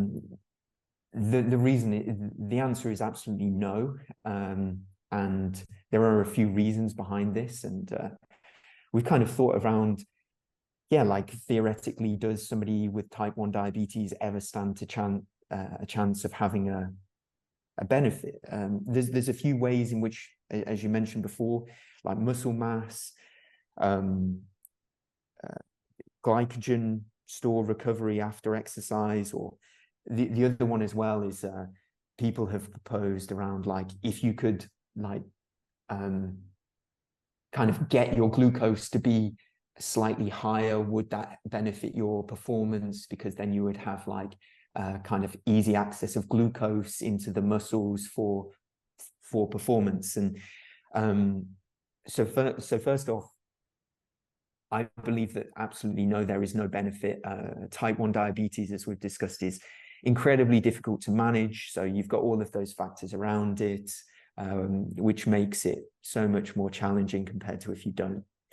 But in terms of each of those arguments, like if you start off with the muscle mass one, insulin does have an effect, but on kind of muscle protein synthesis, muscle protein breakdown. The actual effect in humans, if you look in the literature, there's very, very little evidence to suggest that this would actually have a benefit on anabolic response. There's projects or the studies that have been done in animals that have shown that if you give a lot of insulin and you also supply a lot of amino acids, then you can see greater muscle mass. But those are not realistic situations, and it doesn't apply to humans. And the other thing to take into account is this process of like muscle protein synthesis and breakdown. So it's not just the synthesis or the buildup of muscle which is important, it's also the breakdown. And that breakdown is serving to get rid of like the old proteins, the not so good proteins, so that you can build up and you have those muscle adaptations. So basically with a stimulus such as exercise or nutrition, it's stimulating these pathways to kind of lead to adaptation. And the argument behind taking insulin would be that you're able to turn off the breakdown. So if you turned off the breakdown, then you would have more muscle. But that's not really the case, because you need to have that. And in actual fact, you could have an argument that if you're taking exogenous insulin, just normally for treatment of type 1 diabetes, that you're actually in a hyperinsulinemic state, and you're reducing that breakdown, and it's actually detrimental. So I would argue that there's no way that you would have a benefit. If anything, you could potentially have an impairment, because you're not seeing that regular breakdown so much. So that's really important. The other thing that you could argue is like around glycogen store recovery. So theoretically, you could say, okay, I do an exercise bout, and then I have a competition the next day. So I want to maximize the way in which I take my insulin in order to have the greatest stores and really take on the carbs. This doesn't work in practice either. Firstly, because of like the practical aspects of just managing glucose, it's really difficult. And there's no evidence to suggest that you could ever really get a higher level of glycogen resynthesis than what would happen in a kind of person without diabetes who is just having a high carb and some protein after that exercise. There's a few studies that I've found which have actually clamped a couple of individuals at really high insulin levels and then given them carbs intravenously to look and see whether they can like overcompensate that. And those projects, they were done something like 40 or 50 years ago, they only have like 2 participants just because of how ill they make the person by giving them lots of insulin and carbs. They make them feel extremely nauseous and sick. So in reality, you can't really do that. So there's no benefit there. And then the other one is like exercising at a theoretically higher blood glucose. So assuming theoretically that you could somehow like, and Drew, you can kind of say how difficult you think this would be, but like theoretically, if you were to aim for like a glucose of around 8 or 9 millimoles and like try and keep it there throughout a race so that you could have like a better performance, in theory, maybe it would work, but it's incredibly difficult to do that. Also, how long you'd be able to maintain that for. There is one study that's actually looked at clamping people with type 1 diabetes. They did one group at like euglycemic level, like between 4 and 5 millimoles, and the other group was around 8 millimoles. And they found no difference in performance. That was in people with type 1 diabetes. And then there's some other projects as well where they've clamped people without diabetes, where they've like continuously given intravenous glucose, and you don't see a benefit. So yeah, I think that, and that's under really artificial conditions as well. Yeah, just to dive a bit deeper into that idea of having a higher baseline blood glucose level and having more glucose available and potentially performing better. My understanding is the absolute number, whether it's 5 millimoles or 8 millimoles in the blood, is less important than the rate of input of glucose into the blood and the rate at which it leaves the blood and goes into the muscle. So whether your liver is putting glucose into your bloodstream or you're eating carbohydrates, which is putting glucose into your bloodstream, it's this. What we're trying to look at here is what is the rate at which the glucose is entering the muscle cell and can be used for energy there versus what is the rate at which it's entering the bloodstream. And whether you hold your blood glucose at 8 or at 5, if the glucose is entering the blood, entering the muscle cell and is there to be used for, helping you perform during your workout, it doesn't actually matter what that absolute number is. It's that relative difference between rate of input and output. That sort of equation is the most important part about it. So, I've done workouts where I can hold my blood glucose at 10 millimoles. And sometimes I'll do it intentionally a little bit higher because it's safer and I don't want to have a low. And I often see that athletes will increase their blood glucose before an event to allow some buffer room so that they don't have a low, which will interfere with their performance. And that can be just a safety strategy. I don't think it's performance enhancing necessarily, but for safety, I think you'll find that it's just easier to avoid going low if you start your blood glucose a little bit higher before that workout, especially if it's a workout that will drive your blood glucose down over time. And if we extrapolate that and go, let's think even higher blood glucose, let's say 25 millimoles. At that point, I think we can all agree that will be performance detrimental, not performance enhancing, to have a blood glucose in the 20s or 30s when you're trying to do a bout of exercise. I think that theoretically I can understand how if your blood glucose is slightly elevated above that normal range, how it seems like you have more glucose availability. But if you extrapolate that to a really high blood glucose of like 20 or 25, most people would agree, and I know how I feel when my blood glucose is in the 20s. It's not a performance enhancer. That is a detrimental blood glucose. That does not aid in performance. It makes you feel terrible. I feel like my entire physiology isn't working properly. So I don't think just having more glucose in the blood is better for performance. And I'm sure that many people with diabetes can agree with that you feel pretty bad when your blood glucose is too high.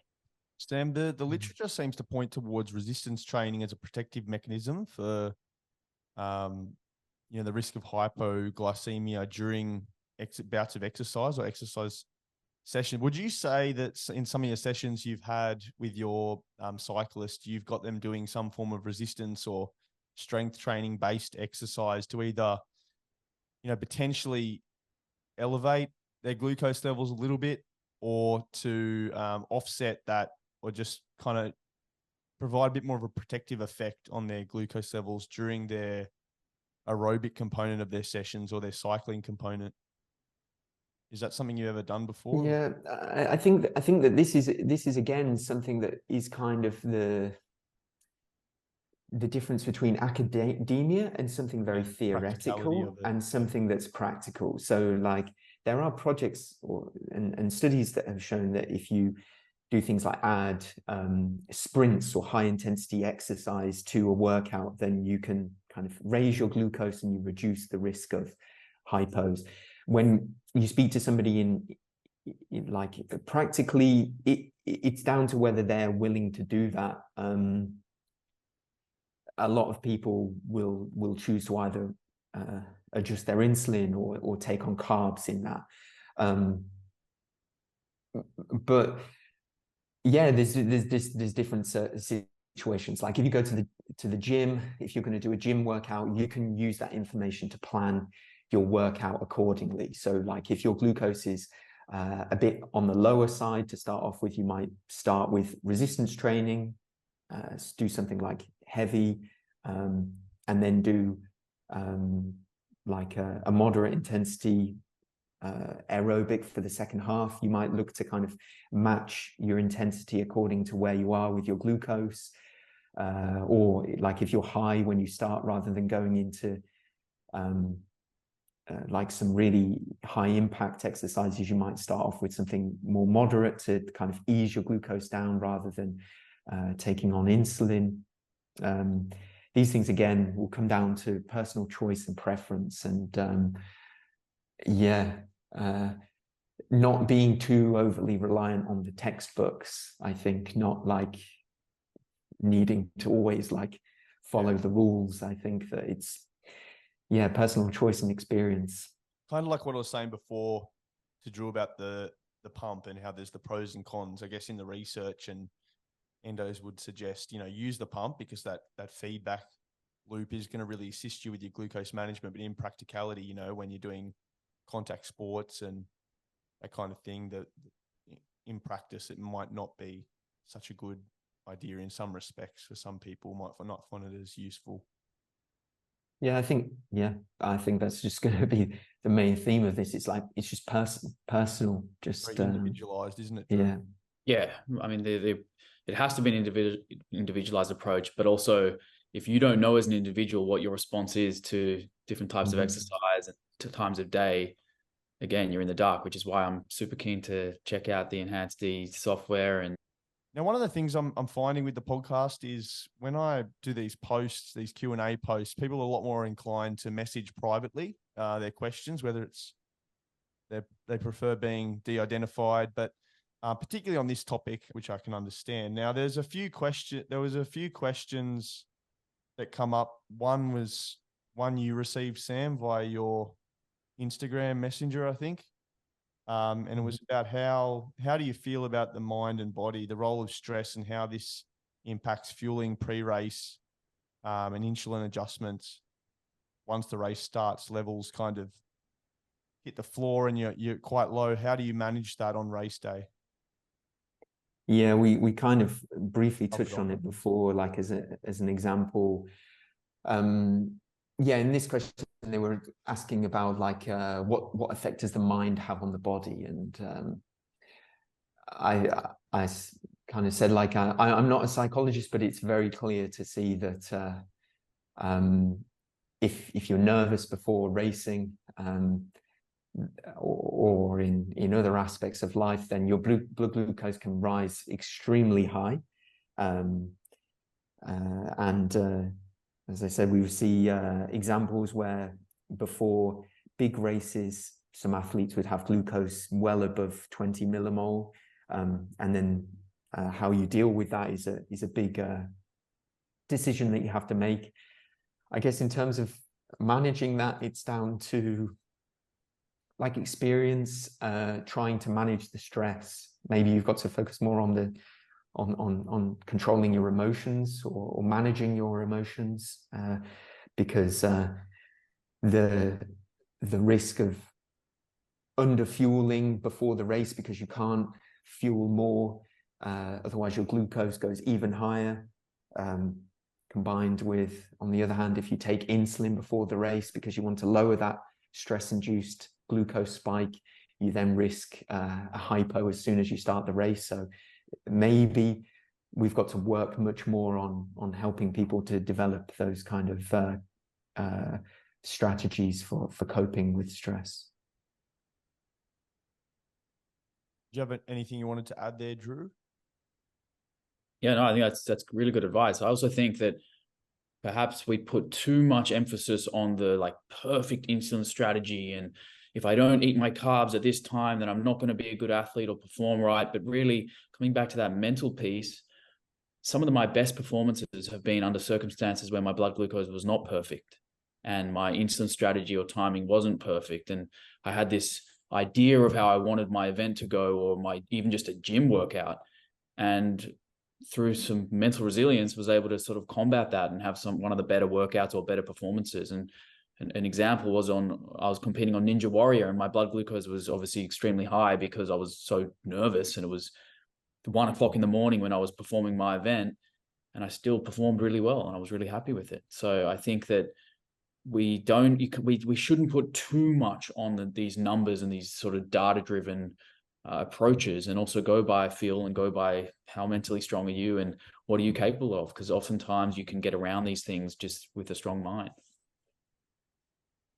Yeah, and so the next question we had, well, there's a couple of parts to this question. This came from a course I did for Exercise and Sports Science Australia webinar that I delivered last year on type 1 diabetes. And one gentleman from Melbourne sent me some private messages in relation to some of the considerations around insulin, but also in regards to ketones in the blood. So he asked, if someone continues to hypo following exercise, are we allowed to suggest reducing insulin?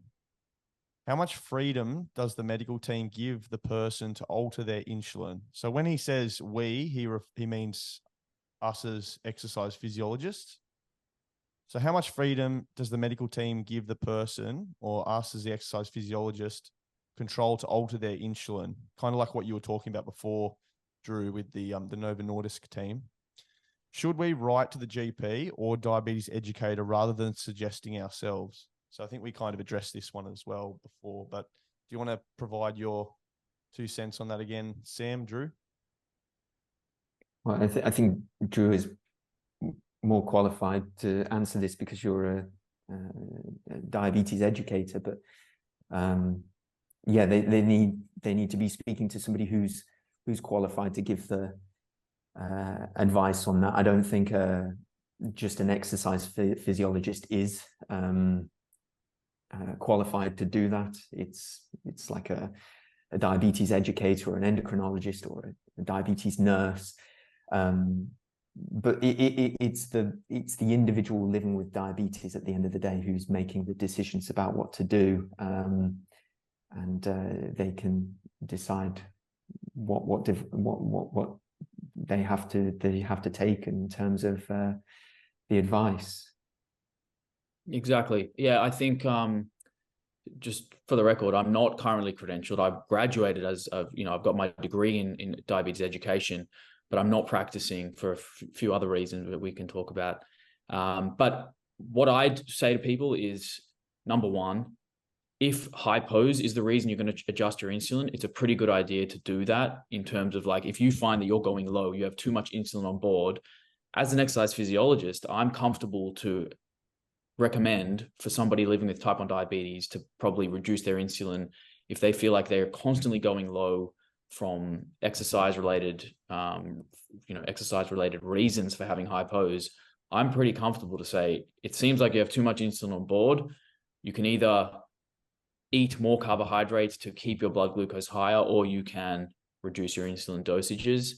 And my recommendations would be XYZ. Take this to your diabetes educator and your endocrinologist and talk to them about this sort of plan and see how they feel about it.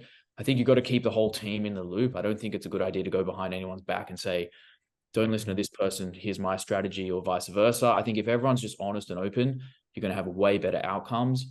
But I think like short term, if they're going low from exercise and it's happening frequently and it's happening up, for many weeks, it's okay to suggest a strategy that involves lower insulin doses. Again, just double cross it across your whole team. I think that's important to do. Awesome. And so the second part of the question, if someone comes in with hyperglycemia, glucose levels above 15 millimole per liter, and we need to test for ketones, do most individuals with type 1 diabetes carry ketone strips? What if they don't? Do you stock these strips when exercising someone living with type 1 diabetes as the exercise physiologist? If they have ketones above 1.5 millimole per liter, when is it safe to exercise again? And what is your procedure when they have high blood ketones above that 1.6 millimole per liter? So they're going through diabetes ketoacidosis. What would be your suggestion in that response, Sam? I know it's quite a long-winded answer though, so if you need me to go through certain points. Yeah, just I wonder, just maybe this is like cut from the thing, but I wonder how much detail you want to go into. This is quite a specific question that's kind of, as an exercise physiologist, do we need to stock ketone test strips? Is it the responsibility of the health practitioner, or is it the responsibility of the individual living with diabetes? And then the second part to that would just be around the safety around exercise. When you would terminate exercise, what's safe, what's not? Yeah, well, ketoacidosis is extremely dangerous, and it's definitely recommended that people carry ketone strips, and if they have higher glucose levels, that they're testing to ensure that there aren't ketones. In terms of exercise, there's different kind of protocols for when is safe to start exercising in general. So if you have a high glucose, generally above like 14 millimoles, something like that, you might consider checking your ketones, giving yourself a bit of insulin, waiting a bit before starting exercise. Yeah, depends how high you are, making sure you're well hydrated. just keeping an eye on it and just keep monitoring. Yeah, I would agree with that. Having ketone strips, a lot of people don't have them. I can tell you now, I definitely don't have any on me. I know that if my blood glucose is high, we've got a couple of options. Number one is administer insulin and wait for the blood glucose to come down, and or use a low intensity form of exercise to help bring the blood glucose down into range. So if you're high, you're just adding fuel to the fire if you start a high intensity workout. So maybe that's a time where you say, you know what, I'm going to do something a little bit more gentle. Maybe I go for just a slow walk, a brisk walk. Maybe I pair that brisk walk with a little bit of insulin. So it helps to sort of activate that insulin maybe a bit quicker, rather than just giving the insulin, sitting down for 20 minutes and hoping it comes into range. It could be that you just give a very small dose, use that low intensity or moderate intensity exercise to activate the insulin to help you bring that blood glucose down into a normal range. And then at that point, you might even need to eat carbohydrates to avoid going too low, which can also help to reduce the ketones in your bloodstream as well. Yeah, awesome responses, guys. And I think it would also be useful for the listeners. I know we probably should have unpacked this before the actual question was answered, but what actually is diabetes ketoacidosis in as simple terms as you can explain? Probably Drew, do you want to take this one, mate? Yeah, I mean, put simply, most people would find out they have diabetic ketoacidosis in the worst possible way, which is when you're diagnosed, or if you're undiagnosed initially, you have diabetes without even knowing it. Essentially, your blood glucose is so high for so long that your body starts to find other ways to fuel the cells in the brain, and it starts to produce ketones, which in the bloodstream, if they get too high, can have this acidic effect, which can put your whole physiology and metabolism into disarray. So you want to avoid it. And where it gets a little bit tricky, and this is probably another podcast altogether, is when people are intentionally trying to be in a state of ketosis as somebody living with diabetes. That's when you can start to, I guess, use ketones as a tool in some ways to keep your blood glucose in range. So you become a better, say, fat burner, and you're using ketones more rather than glucose. But when you start to get to ketone levels that are ketoacidotic, that's when it becomes a problem. So it's small amounts of ketones in the blood can be okay, even if you have diabetes, even if you have type 1 diabetes, but it's knowing those limits and when to sort of lean on the insulin and start to eat carbohydrates again that becomes really important. We've ticked over 2 hours now, so thanks again for your time, guys. I know it's been a long one, but very interesting. I'm sure the listeners will find it interesting. Before we go, I know, Drew, you got to get back to your workouts with Von Moga. Callum, he's back, mate. He's back in the game. Good to see.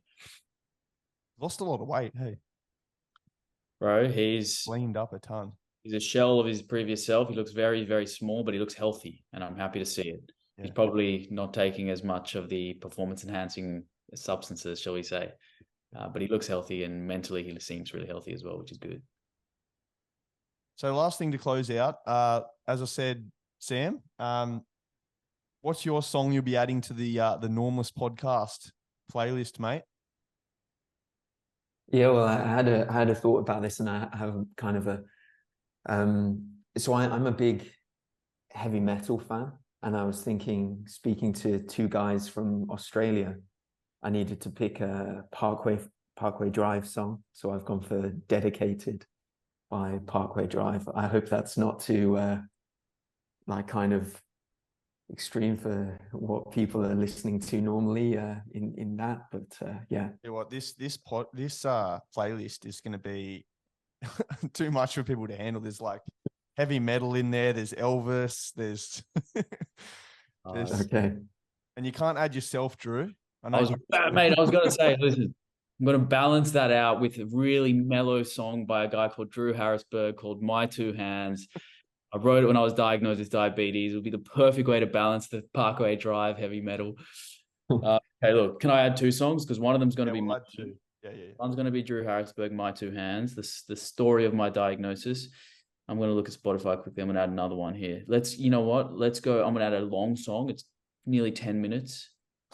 And it is Rufus, In a Bloom, just to get the vibes. That's a good one. Yeah. A bit more mellow, because Parkway Drive could send you into diabetic. You could have some Ketoacidosis. yeah. Yeah. Through the All right, through the we got to organize another episode, guys, because there's so much more we still haven't explored. And I had a fantastic time learning from you, Sam, and catching up again, Drew, and discussing your thoughts and experiences. So thanks for your time, guys. Can't wait to chat again. Sam, it was No, good. thank you. Really good to connect. Good to chat. I loved it, boys. Thanks again. Thanks for reaching out. It's good to speak to people from like all the other side of the world. And yeah, I'll be in touch. We can have a call, even involve Fede as well.